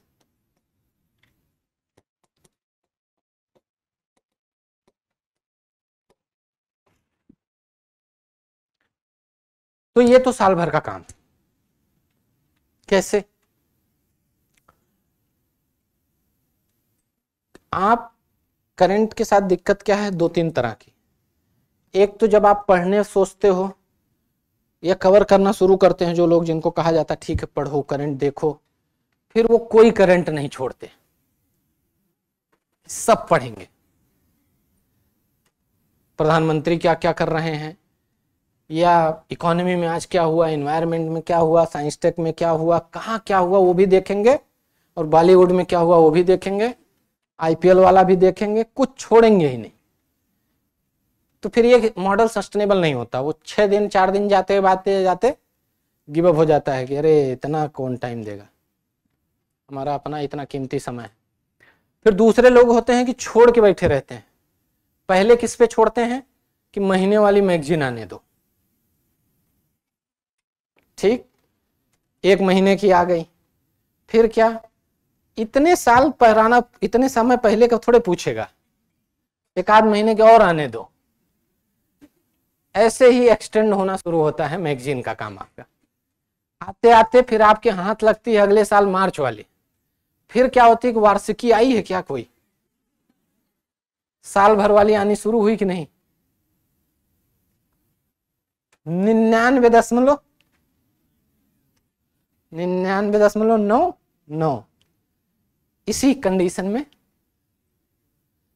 1 और महीने की आ जाने दो। फिर इसके अलावा अगर उनसे कह दो वेबसाइट देख लो, तो एक दिन गए वेबसाइट पे खंगालने, तो उनकी कोशिश रहती है आज ही पूरी वेबसाइट का कंटेंट खत्म करूंगा। अगले दिन से फिर वेबसाइट बंद, खुलती ही नहीं। जिस दिन खोलेंगे उस दिन पूरा 1-2 महीने का खोल देंगे, क्या आज तक आया गया, पूरा रजिस्टर बनेगा। अगले दिन फिर रहेगा कि बहुत बहुत ज्यादा है, क्लास में देख लेंगे। ठीक है, वो भी एक अच्छा विकल्प है। लेकिन आप समझिए, ठीक है कि मैं क्लास लूंगा जनवरी से और मेरी कोशिश रहेगी कि बहुत अच्छे से कवर करें। इस बार कभी जिन्होंने क्लास लिया पढ़ा उनको क्वेश्चन देख के सब बहुत क्लियर दिख गया है कि हो जाएगा। लेकिन आपके लिए ज्यादा जरूरी है कि थोड़ा काम शुरू से आप करते रहिए। जैसे अब आप खाली हो गए हैं, फाउंडेशन हो गया आपका, अब नोट्स जब बनाना शुरू करिए। क्यों आपके लिए जरूरी है? क्योंकि आप पूरा सिलेबस जब अब कवर हो जाता है तो हर जगह कुछ नया इनपुट की ये ऑप्शन बचा रहता है। आप अगर करंट पे निगाह रखना शुरू करोगे तो कोशिश आपकी ये हो कि जो जो टॉपिक आपके पढ़े हैं उनमें कुछ ना कुछ अपडेट आप करते रहोगे और आपको काम कम करना पड़ेगा। दरअसल करंट क्या है?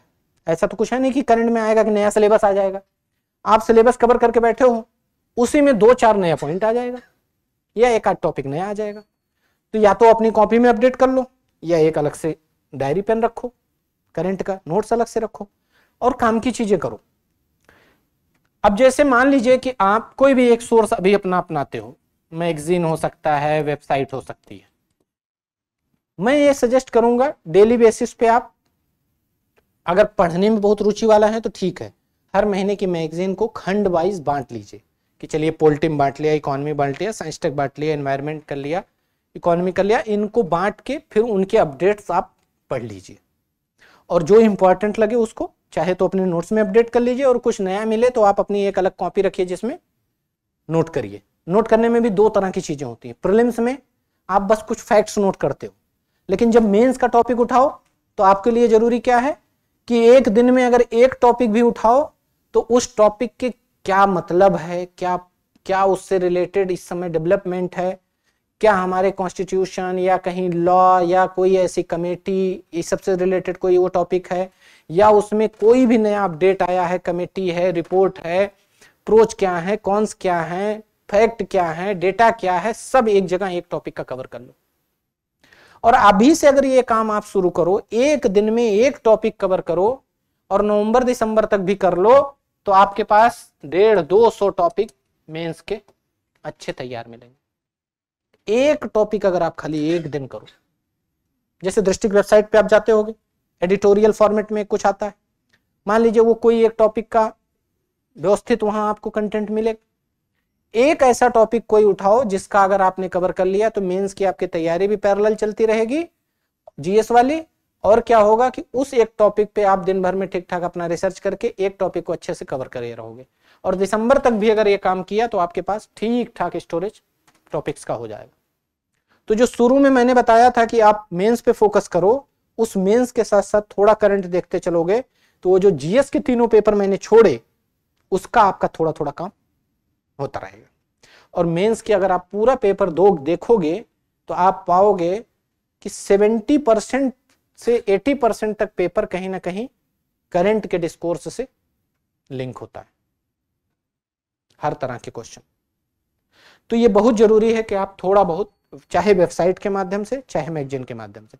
तीसरा ऑप्शन क्या है, क्लासेस शुरू होंगी जून में, जहां तक शायद आपको टाइम मिल गया होगा मैसेज, 23 जून के आसपास से जो वीकली क्लासेस शुरू होंगी उसमें मैं कोशिश करूंगा कि जितने मेंस के इंपॉर्टेंट टॉपिक हैं वो आपको अभी से मैं क्लासेस के थ्रू कराता चलूंगा, ताकि आपको जब तक मैं खुद भी प्रीलिम्स में जब फरवरी में क्लास लेना शुरू करूंगा प्रीलिम्स की, उसके पहले तक आपको मैं खुद भी मेंस के ठीक ठाक टॉपिक पे आपको काम करा चुका हूं।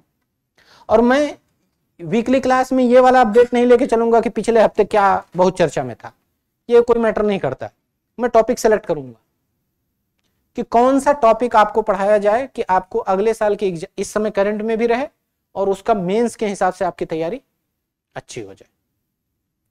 तो मेरा अनुमान है ऐसे हो सकता है, अगर एक दिन में 2 टॉपिक ऐसे डिस्कस हुए तो अब देखेंगे शुरू करने के बाद 150-200 टॉपिक हो सकता है मेरी क्लास से भी आपके कवर हो जाए मेंस के, और उससे आपका करंट भी कवर, मेंस का टॉपिक भी कवर, दोनों फायदा होगा। थोड़ा बहुत आप चाहें तो देख सकते हैं वेबसाइट से या मैगजीन से। और फिर प्रीलिम जनवरी फरवरी के आसपास से मेंस वाला काम बंद करके केवल और केवल क्या करना शुरू हो जाएगा, प्रीलिम्स पे, और उस समय फिर आपकी क्लासेस शुरू हो जाएंगे, क्लास देख सकते हो। और अगर अभी से आप थोड़ा बहुत पूरा काम करते रहोगे तो आपको ये फायदा होगा कि क्लास आप मान लीजिए ऑनलाइन देखे, थोड़ा बढ़ा के देख लिए, या तब आप पाओगे कि हो सकता है क्लास में उस दिन जो डिस्कस हो वो टॉपिक आपके पहले से कवर हो, तो वो क्लास ना करके अगली कर लिए, तो आपको थोड़ा समय कम लगेगा उस समय। कहने का मतलब ये है। तो करंट अफेयर्स के लिए आधे 1 घंटे का समय अपने शेड्यूल में हमेशा रखिए, या तो क्लास करिए और या तो फिर मैगजीन और वेबसाइट से अपडेट्स कवर करते रहिए। और ये इसलिए जरूरी है क्योंकि पूरा फाउंडेशन बीतने के बाद आपका नोट्स आउटडेटेड ना हो जाए, आपकी अपने उस टॉपिक पे समझ आउटडेटेड ना हो जाए, आपकी इंफॉर्मेशन आउटडेटेड ना हो जाए। इसके लिए जरूरी है कि नए डेवलपमेंट जो हैं वो आपको हूबहू आपको वहीं कॉपी में और वो पॉइंट्स आपके जानकारी में आ जाने चाहिए, ऐड हो जाने चाहिए। नहीं तो आप जब फिर उस टॉपिक पर दोबारा कहीं बात करोगे या पेपर दोगे, एग्जाम दोगे, तो आप पाओगे कि आपके फैक्ट्स इररिलेवेंट हो चुके हैं या आउटडेटेड हो चुके हैं। इसलिए करंट से जुड़े रहना जरूरी है। बात समझ में आ गई? तो आपको जरूरी है कि पूरे 1 साल का ये कैलेंडर दिमाग में बहुत क्लियर रहे। और मैं जब पहले क्लास लेता था तो मैं हमेशा कहता था कि आपके क्या होने चाहिए, शेड्यूल बहुत जो है बने होने चाहिए, जिसमें मैंने आपको हमेशा चर्चा की थी कि 3 शेड्यूल आपके पास होने चाहिए। तो आज आपका पहला शेड्यूल मैंने बनवा दिया। वो क्या था शेड्यूल? टारगेट 2026, पूरा मैप मैंने उसका आपको आज तैयार करवा दिया है। 1 साल आप कैसे क्या करो, तो पहला शेड्यूल तो होना चाहिए। अब आपकी जिम्मेदारी क्या है, दूसरा शेड्यूल आपको क्या बनाना है, उसको मंथली और वीकली बांटना। ये काम आप जाके करो कि साल भर का शेड्यूल तो ये सेट हो गया। अब हर महीने और फिर हर महीने में हर हफ्ते कितना काम करूं कि जो साल भर वाला टारगेट है वो अचीव कर पाऊं, उसको डिवाइड करिए। और फिर आपका डेली बनने वाला शेड्यूल जो आप रोज बनाइएगा वो, और सबसे इंपॉर्टेंट है ये, यही से ये और ये अचीव होता है। फिर आप डेली अपना एक शेड्यूल बनाइए कि वीक में जितना मैंने टारगेट सेट किया था उसको एक दिन फ्री भी रखिएगा। जैसे आपके साथ शेड्यूल बनाने में एक दिक्कत है, आपका जिस दिन शेड्यूल बनता है उस दिन 24 में 26 घंटे काम आप लिख लेते हो, ठीक है? ऐसा नहीं करना है। जैसे हफ्ते का शेड्यूल बनाओ, 1 आध दिन फ्री रखो। जो यहाँ का टारगेट जो है वीकली, जितना तुम काम अपना सोचे हो उसको डेली वाले में 6 भाग में बांटो और रोज उतना काम करो कि वीक कवर हो जाए 6 दिन करने से, और उतने वीक से मंथ कवर हो, और मंथ से फिर आपका 26 का टारगेट कवर हो। तो शेड्यूल पहला काम है जो आज आप करो, और कल से तैयारी शुरू। और मैं बहुत क्लियर वे में कह रहा हूं, इससे कम में संभावनाएं घटती जाएंगी, इतने में संभावना बन जाएगी, इससे और बेहतर करने में और अच्छा होता चला जाएगा। इसी में सार निहित है। मुझसे इसके बाद आप साल भर चाहे जितना पूछोगे, मैं आपको यही बार बार पूछूंगा कि जो मैंने कहा था उसमें किए कितना। तो अपने रिस्क पे पूछना अब आगे। और ये जो डायरी पेन है वो हाथ में रखे रहना, ये दिखा के पूछना कि इतना कर चुका हूं। ठीक है। और सिंपल बात क्या है, इसके लिए जरूरी क्या होगी, कुछ चीजें। ये सारा डिस्कशन पढ़ाई से, इन सब को आप कर पाओ, इसके लिए अच्छा है कि आप अपनी पर्सनल लाइफ थोड़ी अच्छी रखो। अच्छी कैसे रखा जाता है,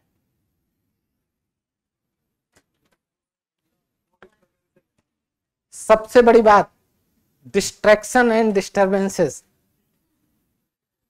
वो मुझे बताना नहीं होगा, वो आप तक पहुंच जाता है, आप समझ जाते हो। उसको कम या समाप्त। और इस मामले में आप जितने क्रूर होंगे, आपके अपने जीवन में उतनी बेहतर स्थितियां बननी जाएंगी। और इस मामले में अगर आपके ऊपर कोई टैग भी लगाता है कैसा क्रूर आदमी बन गया है, तो आप कहो मिलते हैं 26 में। ठीक है, मैं थोड़ा सा इस मामले में बहुत सीधा, क्योंकि समझो ये मामला एक ही जगह मत जोड़ो जहां आप जोड़ रहे हो। ये मामला वहीं से डिस्टरबेंस का नहीं होता है।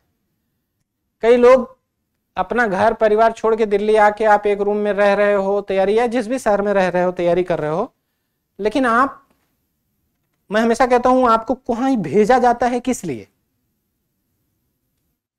पढ़ने के लिए। नहीं तो घर ही रख लेते ना भाई, ऑनलाइन क्लास तो घर मिल जाती ना। आपको घर के माहौल से निकाला जाता है, क्यों? क्योंकि वहां डिस्टर्बेंस, आप डिस्टर्ब हो सकते हो। बहुत लोग आने जाने वाले हैं परिवार में, परिवार के अपने लोगों में रोज घर में क्या होता है आपको पता ही है। तो कभी आप परेशान रहोगे उन चीजों से, तो आपको ये होता है कि आप ठीक माहौल में रह लो, इसलिए आपको घर से भेज दिया जाता है। और आप जहां पहुंचते हो वहां नया घर बना लेते हो, या तो जो घर बाद में बसना है वो बसा लिए पहले ही, या दोस्तों का पूरा एक चौपाल चालू है, लड़के लड़कियां सब पीजी, पूरा गांव बन जाता है उनका, सारा अपडेट है पीजी में। किसने फ्रिज में से किसका टमाटर निकाल लिया है, किसने क्या, इतनी छोटी छोटी चीजों में उलझे हैं लोग। ठीक है, पूरे पीजी में एक दूसरे को अपनी महानता कहानी सुना रहे हैं कि तुम्हें पता है मैं कैसे कैसे यहां पहुंचा हूं, मेरे साथ क्या क्या हुआ है, दुखों का पहाड़ सुना देंगे। सुनने में कोई इंटरेस्टेड नहीं रहता, बताने में हर कोई इंटरेस्टेड रहता है। और तो और आपने जितना बताया अगला उससे बढ़ा के बताएगा, मेरा दुख कम ना लगे, या अच्छा बताएंगे तो लगेगा कि अंबानी और ये बराबर हैं, इतना बढ़ा के बताओ। हर कोई एक दूसरे को डाउन करना चाहता है और कोई किसी को सुनता नहीं। ऐसी चर्चा केवल टाइम बिताने के लिए होती। तो ऐसे इस पंचायत, इस चौपाल से मुक्त पाइए, होइए। और दूसरी बात, क्लास से लेकर बाहर तक हर कोई अपना भाई है, हर कोई अपना दोस्त है। ये वाली जो, ये इसमें से कोई काम नहीं आने वाला है। बहुत लिमिटेड लोग रखिए जिनका अपना टारगेट आपका टारगेट सेम हो। मैं बहुत क्लियर बोलता हूं इसलिए ये बात, क्योंकि ये बहुत जरूरी है, क्योंकि आप मानसिक तौर पर मुक्त रहें चीजों से, डिस्टर्बेंसेस ना हो, डिस्ट्रैक्शन ना हो। और सबसे बड़ी बात, इन सबसे जो समस्या उत्पन्न होती है, टेंशन अलग अलग तरह की, रोज का कहीं ना कहीं कोई तरीके का तनाव, या रोज का जो समय जाता है, ये जब आप बचा पाएंगे तब आप जो पीछे डिस्कस हुआ है इस पे ज्यादा सीरियस हो पाएंगे। नहीं तो आप रोज इतना अनचाही चीजों में उलझे रहते हो कि आप करने क्या आए हो यही भूल जाते हो। और जिन छोटी चीजों में उलझे हो वो उन पे हंसी आएगी 1-2 साल बाद, 1-2 नहीं तो 5 साल बाद मैक्सिमम।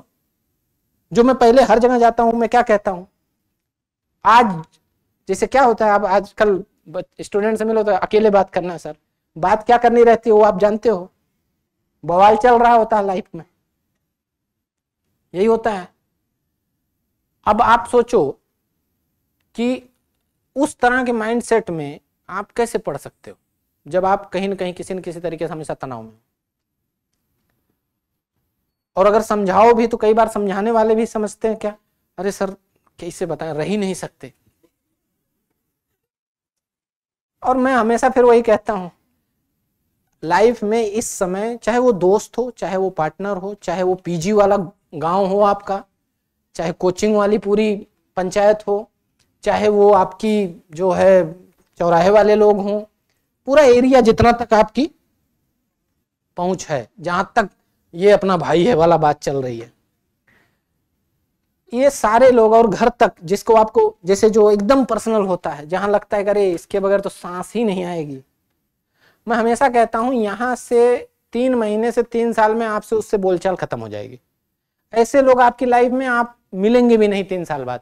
इनमें से कोई आपके साथ आगे जाने वाला नहीं है, क्योंकि भारत भर से लोग आते हैं और लौट के सबको अपने अपने काम पे जाना है।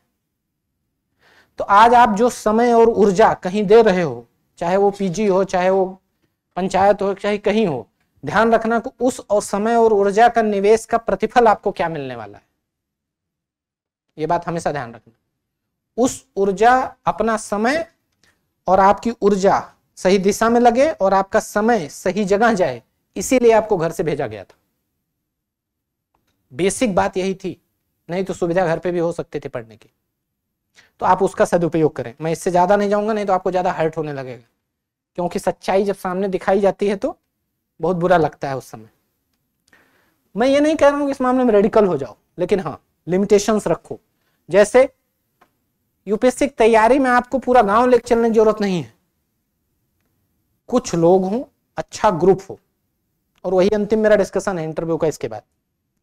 कुछ लोग जिनका और आपका टारगेट सेम, जिनकी कंसिस्टेंसी अच्छी हो, जिनके एकदम टारगेट के प्रति यही भाव रहे जैसा आपका है, कि एकदम उसको भी रहे भाई एक ही साल है, इसी साल करना है। तो ये बात हमेशा ध्यान रखनी है कि जब तक इस समय का सही उपयोग नहीं हुआ, आपको अगले साल तक आप बेहतर अच्छा नहीं कर पाओगे। तो लिमिटेड रोक रखो, फिक्स टारगेट रखो, फिक्स टाइम पे मिलो, प्लान्ड वे में मिलो, कि डिस्कशन करना है तो फिक्स पहले से टॉपिक रहे। अननेसेसरी जीवन में लोगों को मत पालो। हाँ, 1 2 4 लोग का अपना ग्रुप है, आप पढ़े लिखे 10 मिनट आधा घंटा उनके साथ वक्त बिता लिया, हंसी मजाक कर लिया, ये ठीक है। लेकिन वो बढ़ते बढ़ते अगर आपको ये जो 8 घंटा 7 घंटे जो आपके शेड्यूल है उसको खाना शुरू कर दिया, तो समझिए फिर दिक्कत है। एक चीज ध्यान रखिएगा, किसी के साथ बिताया गया अच्छा वक्त, चाहे वो दोस्त हो, पार्टनर हो, आप जिसको मान लीजिए, वो तब बहुत अच्छा लगता है जब आप अपना काम पहले कर चुके होते हो। नहीं तो वहां से बिताने के आने के बाद आपको बस रिग्रेट फील होता है, अरे यार आज का रात तो बातचीत में चली गई, या आज का दिन तो पंचायत में चला गया। लेकिन अगर 8 घंटा काम करने के बाद आप किसी के साथ बैठे होते, पढ़ने के बाद आधे घंटे डिस्कस किए होते, हंसी मजाक किए होते, तो आपको बड़ा अच्छा लगता है, चलो आज बढ़िया दिन बीता, बढ़िया पढ़ाई भी हो गई, बातचीत भी हो गई, सबसे फिक्स, आज का दिन अच्छा है। तो बेसिक बात यह है कि प्रायोरिटी सेट होनी चाहिए, कि भाई अपना शेड्यूल पहले पूरा करूंगा, उसके बीच में कोई आए तो शहीद कर दूंगा। सिंपल बात है। तो अपना शेड्यूल आपके जीवन का इस समय सबसे पहली प्राथमिकता होनी चाहिए। और यह प्राथमिकता इसलिए इंपॉर्टेंट है, इस समय होनी जरूरी है, क्योंकि अगर आपकी प्राथमिकता नहीं क्लियर है तो यह बात हमेशा ध्यान रखिएगा कि टारगेट हमेशा ऐसा दिखेगा बिखरा हुआ। प्लान अगर नहीं करोगे तो कभी इकोनॉमी शुरू कर दोगे, कभी ज्योग्राफी उठा लोगे, कभी पॉलिटी उठा लोगे, और उसमें भी पॉलिटी उठाए तो बीच से पढ़ने लगे। ये तरीका नहीं है। शुरू से प्लान करोगे, शुरू से चीजें अच्छी होंगी। नहीं प्लान करोगे तो फिर दिक्कत है। क्लियर है ना? तो पर्सनल लाइफ में क्या क्या करना है, कम लोग रखने हैं और अपने टारगेट को जो लोग हेल्प कर सके उनको रखना है। दूसरी बात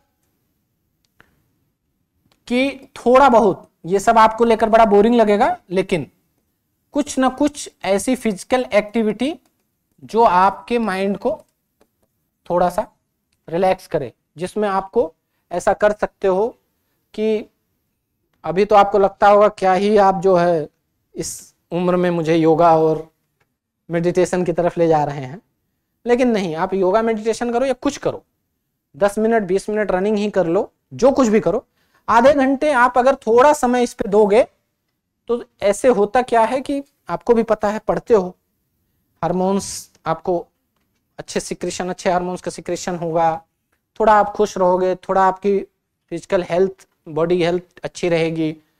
और इस सब से क्या होता है ना, आप पहले करके देखो, 15 दिन 20 दिन आप करोगे तो पता चलेगा कि वो जो डिस्ट्रैक्शन वाला पॉइंट है ना वो अपने आप कम हो जाता है। और जब हमेशा पांडा मोड में रहो तो डिस्ट्रैक्शन बहुत ज्यादा होता है, ये चीज का ध्यान रखना। जितने ही एक्टिव मोड में आए अपने आप खत्म हो जाएगा। तो थोड़ा बहुत समय, आधे घंटे ही समय इस पे दो। इसके अलावा अच्छी क्या रखो अपनी एक डाइट। डाइट अच्छी रखने से क्या होगा, आपको एक तो हेल्थ, दूसरे आपको फील भी अच्छा होता है। डीजल वाला समोसा बंद करना है, ठीक है। और अच्छी डाइट रखने की कोई अलग से प्राइस नहीं पे करनी पड़ती है, बस आप सही चीजें सेलेक्ट करो खाने की और टाइम पे। प्राइस कम है उसकी, बस थोड़ा सा काम करना पड़ता है। अब ऐसे में तो चलते फिरते बस ऑर्डर देना होता है, लो पैसा पकड़ाओ, तो वो भी क्रूड ऑयल में बढ़िया से निकाल के आपको पकड़ा देता है। लीजिए आराम से, लीजिए डीजल, लीजिए मैदा, लीजिए सब लीजिए। इधर के एरिया में जितनी मिट्टी इधर से गुजरी है वो भी लीजिए। तो सब खाइए पीजिए थोड़ा ढंग से। ये सब करने से क्या होगा, आपकी पर्सनल लाइफ अगर अच्छी रहेगी, सिंपल बात ये, इस पे टाइम देने का कहने का ये मतलब है, आप फिट रहोगे, रिलैक्स रहोगे, अच्छा प्लान फिर कर पाओगे, रोज मेहनत कर पाओगे, कंसिस्टेंसी रहेगी, टारगेट फिक्स रहेगा, तो आपको कोई भी रिजल्ट, कोई भी चीज अचीव करने में बहुत दिक्कत नहीं आएगी। ये बात ध्यान रखना, ठीक। अब लास्ट बात, इन सब के साथ एक एग्जाम का जो लास्ट फेज है उसको साथ साथ थोड़ा बहुत देखते रहिए, और वो क्या है, इंटरव्यू, पर्सनालिटी टेस्ट। इसलिए मैं इसकी चर्चा शुरू में ही 26 की बात जब चल रही है तो ये अभी बहुत दूर की बात है। आप शायद इस साल तैयारी आप शुरू करोगे, शायद 27 की जनवरी में आपको इंटरव्यू देना शुरू मौका मिलेगा। लेकिन क्यों, क्योंकि फिर आपको तैयारी ना करना पड़े, इसलिए अभी थोड़ा सा ध्यान देना है। और इसकी तैयारी में सिंपल बात क्या है, पर्सनालिटी टेस्ट का मामला यही होता है ना कि पर्सनालिटी देखो एक दिन में नहीं बनती कि सर मैं ऐसा हूं मुझे ठीक कर दीजिए। और फिर इसमें नहीं तैयारी करने पे क्या होता है, जो मैं आपको बार बार कहता हूं, फिर आप जब मेंस का रिजल्ट आ जाता है तो फिर हॉबी हमें बतानी पड़ती है सबको कि लीजिए आइए आपकी ये हॉबी है।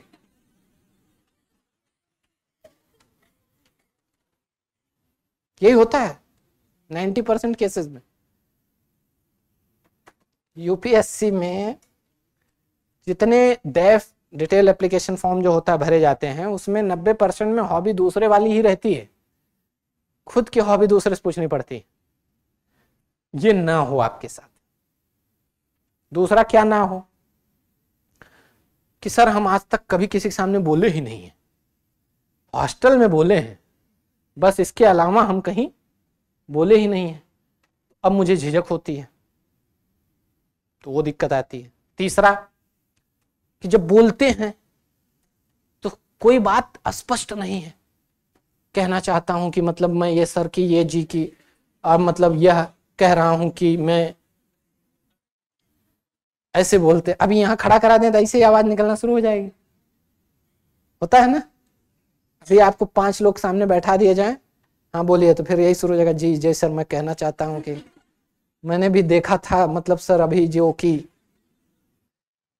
ये ना हो, इससे बड़ा असर पड़ता है। और इसीलिए आप देखोगे इंटरव्यू में सीधा सीधा 100 नंबर का वेरिएशन, 216 भी आ रहा है, 116 भी आ रहा है, और 5 नंबर में ही बहुत सारी कहानी सेट हो जाती है, 3 से 5 नंबर में, और 100 तो मतलब। इसलिए आजकल मेंस आप क्वालिफाई कर लिए तो इसकी कोई गारंटी नहीं है कि आप इंटरव्यू के हाईएस्ट मार्क्स पाके भी सिलेक्ट हो जाओ। जैसे इस साल जीएस में 729 नंबर कट ऑफ गई है, किसकी, मेंस की, और इंटरव्यू फाइनल सिलेक्शन फिर कितने पे हुआ है, फाइनल सिलेक्शन हुआ है आपका जाके 947 पे। कितना नंबर का गैप हुआ, एक 218 नंबर का। और आपको पता है इस साल हाईएस्ट नंबर क्या है? 216 नंबर इंटरव्यू का। अगर 216 नंबर हाईएस्ट है तो आप बस इसी से अंदाजा लगा लीजिए कि आप अगर 9729 पे आए और आपको 216 भी मिल गया, 2 नंबर आप पीछे रहेंगे फाइनल कट ऑफ में। आप टॉपर हैं इंटरव्यू के।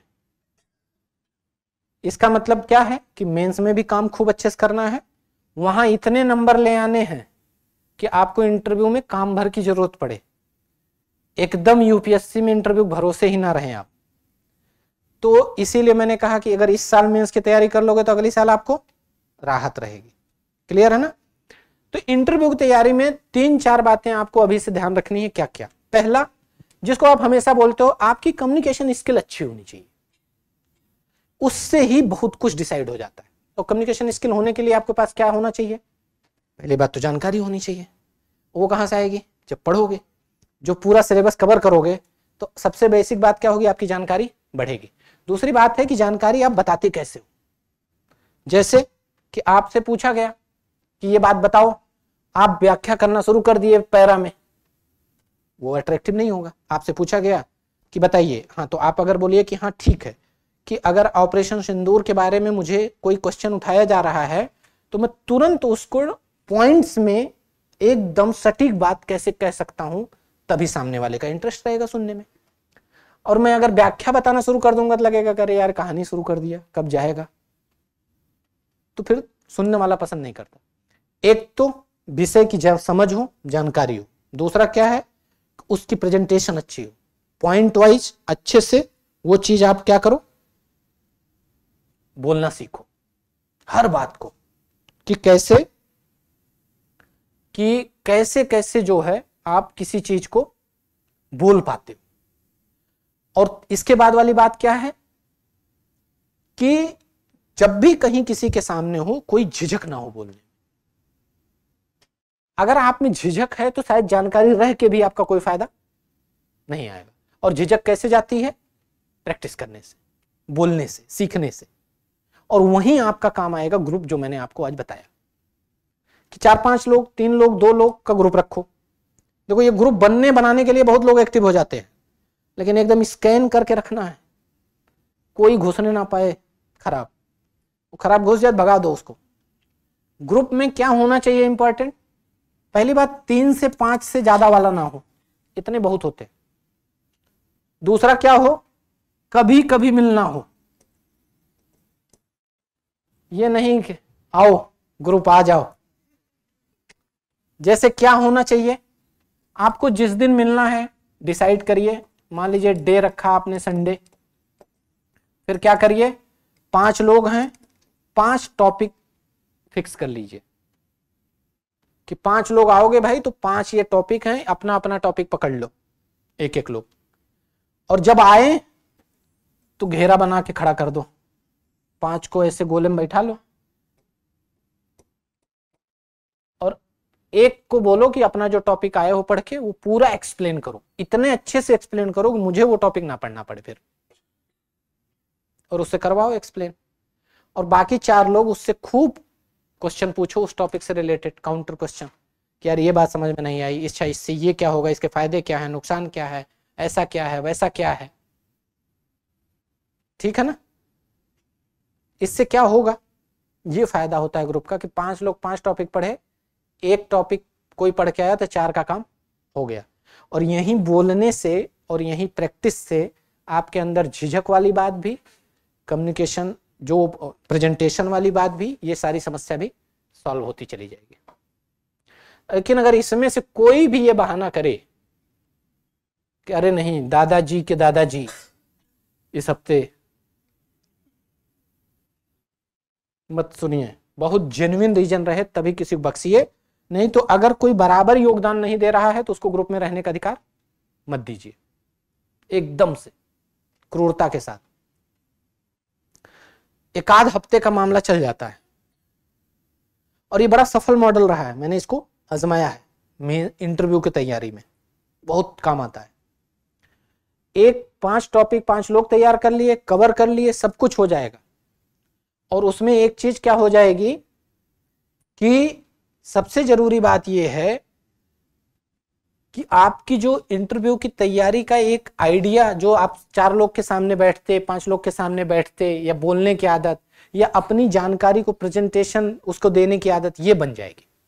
और इसके साथ साथ एक तो ये ग्रुप का काम, इससे पढ़ाई और कम्युनिकेशन स्किल ये वाला चीज हो सकती है। और साथ साथ में क्या करो, किसी एक चीज में अपना इंटरेस्ट बनाओ जो आपकी बने धीरे धीरे क्या हॉबी, वो कुछ भी हो, लेकिन पहले वो उसमें इंटरेस्ट होना चाहिए। अब नहीं तो फिर एग्जाम उसके जो है कि उसमें एग्जाम के समय फिर आसपास क्या होता है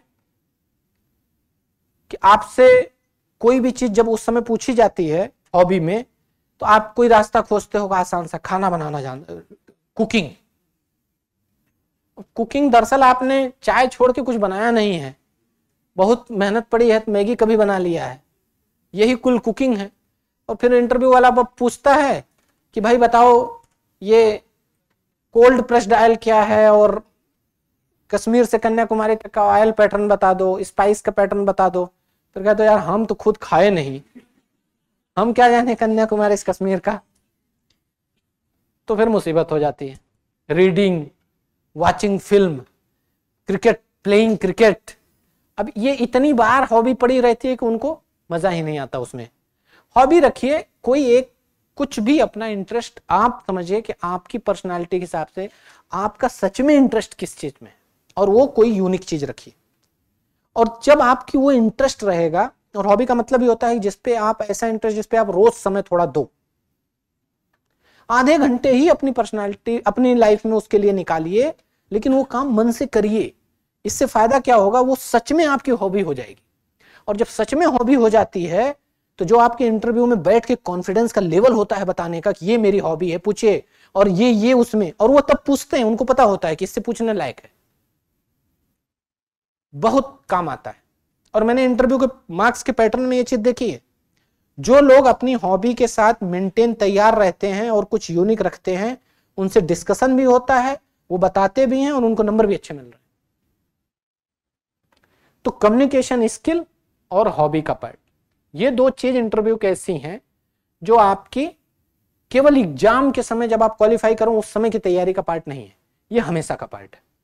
तो थोड़ा बहुत समय, थोड़ा बहुत आधे घंटे ही जीवन का अगर आप रोज दोगे, और जो मैंने बताया कि जैसे एक दिन आप हफ्ते में मत पढ़ रहे हैं, 6 दिन पढ़ रहे हैं, तो हफ्ते में एक दिन मिलिए अपने ग्रुप से, संडे बैठिए 2 घंटा उस ग्रुप में, 2-3 घंटा काम कराइए, लेकिन सबसे फिर अपना खाइए पीजिए मौज कर लीजिए उसे दिन। लेकिन पहले 5 लोग से काम करा लो, तब खुद भी करो, तब नेता नहीं बनना है उसमें। मैंने टॉपिक डिसाइड किया था, तुम लोग बताओ। तो ये होता है खुद काम करो, खुद जो है उनको हेल्प भी करो। ठीक है ना, समझ में आ गई बात। और इसके लिए आप जैसे क्या कर सकते हो, जैसे एक चीज ध्यान रखना इस पूरे कन्वर्सेशन में, कई लोग के साथ यहाँ भाषा का एक मामला है, जैसे वो इंग्लिश का है, चाहे मेंस का मामला हो, चाहे इंटरव्यू का हो, चाहे प्रीलिम्स का हो। मेरा अपना ये मानना है कि आप इससे भागो मत। देखो आप कितना भी मना कर लें, इंग्लिश आज के समय की मजबूरी है। ये बात आप चाहे एक्सेप्ट करें ना करें, लेकिन ये है। यहां तक रोक लोगे, जैसे ही सिलेक्ट किए फिर मजबूरी बन जाएगी। तो सीखना तो है। तो अगर आपको सेलेक्ट होने के बाद जस्ट बात तुरंत सीखना है, क्योंकि आपका फाउंडेशन में भी काम बिना इंग्लिश के नहीं चल पाएगा। वहां पे पेपर लिखोगे वो इंग्लिश में लिखना पड़ेगा। तो जो चीज बात आपको सेलेक्ट होने के तुरंत बाद सीखनी ही है, उस पर पहले से काम क्यों नहीं कर सकते हो? काम करो थोड़ा। और काम करना इसलिए जरूरी है क्योंकि आप इससे अपनी तैयारी में बहुत आसानी ला सकते हो। जैसे क्या क्या, मान लीजिए आप जैसे किसी करंट अफेयर्स को पढ़ते हो, जैसे दृष्टि वेबसाइट पे गए, जो न्यूज आप हिंदी में पढ़ रहे हो वही इंग्लिश में भी मौजूद होती, इंग्लिश भी देख लो उसकी। जैसे आपने मान लीजिए मैंने बताया अभी कि एक टॉपिक पे आपको काम करना है, आपने पूरा एक टॉपिक पे काम कर लिया, ठीक। एक बार उसी टॉपिक के आर्टिकल को खोल लो इंग्लिश में, उसी वेबसाइट पे, उसी में सेम इंग्लिश, हिंदी वाली न्यूज इंग्लिश में भी सेम है, और फिर क्या करो, ज्यादा नहीं इतना ही कर लो, उसके जितने कीवर्ड्स हैं उनको इंग्लिश में भी नोट कर लो। अगर रोज ऐसे 4, 5, 3, 2 कीवर्ड्स भी नोट करना शुरू किए तो आप 100-200 दिन में आपके पास 500-700 1000 की संख्या में ऐसे कीवर्ड्स होंगे। और यही कीवर्ड्स इंग्लिश में ही लिख देने से आपको मेंस में और इंटरव्यू में, बातचीत में जितने कीवर्ड्स आप इंग्लिश में बोलते जाओ उनके लिए समझना आसान हो जाता है, और मेंस में भी ठीक से उसका आप इस्तेमाल कर सकते हो। प्रीलिम्स में आप इस्तेमाल कैसे कर सकते हो, क्योंकि पेपर जब हिंदी वाला पढ़ो तो कई बार कंफ्यूजिंग होता है उसमें, खासकर इकोनॉमी में, एनवायरमेंट में, साइंस टेक में, इन सब में बहुत ज्यादा होता है। और अगर आप रोज कीवर्ड्स जो जो टॉपिक पढ़ रहे हो उसके कीवर्ड्स बस केवल इंग्लिश देख लिए तो आप प्रीलिम्स का भी पेपर में उसके लैंग्वेज को पकड़ ले जाओगे कि एग्जैक्टली पूछा क्या जा रहा है। तो अपनी प्रिपरेशन में इसको भी आधे घंटे का भी समय मुश्किल, मान लो कोई न्यूज़पेपर ही देख लिया, या वेबसाइट नहीं देखने का मन है कि चलो वेबसाइट नहीं देखे और न्यूज़पेपर देख लिए, न्यूज़पेपर से काम चल गया। जैसे मैं ये नहीं कह रहा हूं आप न्यूज़पेपर पढ़ने चले जाओ, क्योंकि करंट अफेयर्स अगर इतना डिटेल में आप वेबसाइट पे करोगे तो वेबसाइट से आपका काम सीधे चल जाता है, फिर क्लास से चल जाता है। लेकिन इस भाव से कि चलो एक आर्टिकल ही पढ़ लिए, उसमें कुछ नए इंग्लिश वर्ड्स मिल गए, 10-20 मिनट आधा घंटा उस पर समय दे दिए। ऑनलाइन आजकल सब मिलता रहता है, इतने आप व्यस्त भी नहीं है कि ये काम नहीं कर पाओ, आपके पास समय है अभी, क्योंकि तैयारी सामान्यतः अब आपका फाउंडेशन का काम कंप्लीट हो चुका है। तो इस पे भी थोड़ा बहुत काम करोगे तो आपको मेंस, प्रीलिम्स, इंटरव्यू तीनों जगह मदद मिलनी है। भाषा की मदद, और उसमें ज्यादा इतना नहीं, ज्यादा इतना बस कर लो कि कीवर्ड्स, सिलेबस के आपके जितने वर्ड हैं, सिलेबस में जितनी बातें मेंशन हैं और हर टॉपिक में उनके कीवर्ड्स भी अगर आप जान लो तो आप बेहतर स्थिति में रहोगे। आ गई बात समझ में? तो ये है मेरी तरफ से कि आप अगर अभी से इस साल से शुरू करके अगले साल तक लगातार काम करो तब आप बेहतर कर सकते हो। बात समझ में आ गई? अब अगर आपको कोई क्वेश्चन अलग से पूछना है तो पूछ लीजिए, लेकिन काम इतना करना पड़ेगा, ठीक है ना? फिर अगर आप करते हैं इतना तो 26 के बाद मेंस में मिलेंगे, प्रीलिम्स के निकालने के बाद 26 के एग्जाम में, प्रीलिम्स के बाद मेंस में मुलाकात हो जाएगी। चलिए ठीक। डियर व्यूअर्स, अपने एग्जाम की तैयारी को और बेहतर करने के लिए हमारे चैनल को लाइक, शेयर और सब्सक्राइब करना न भूलें।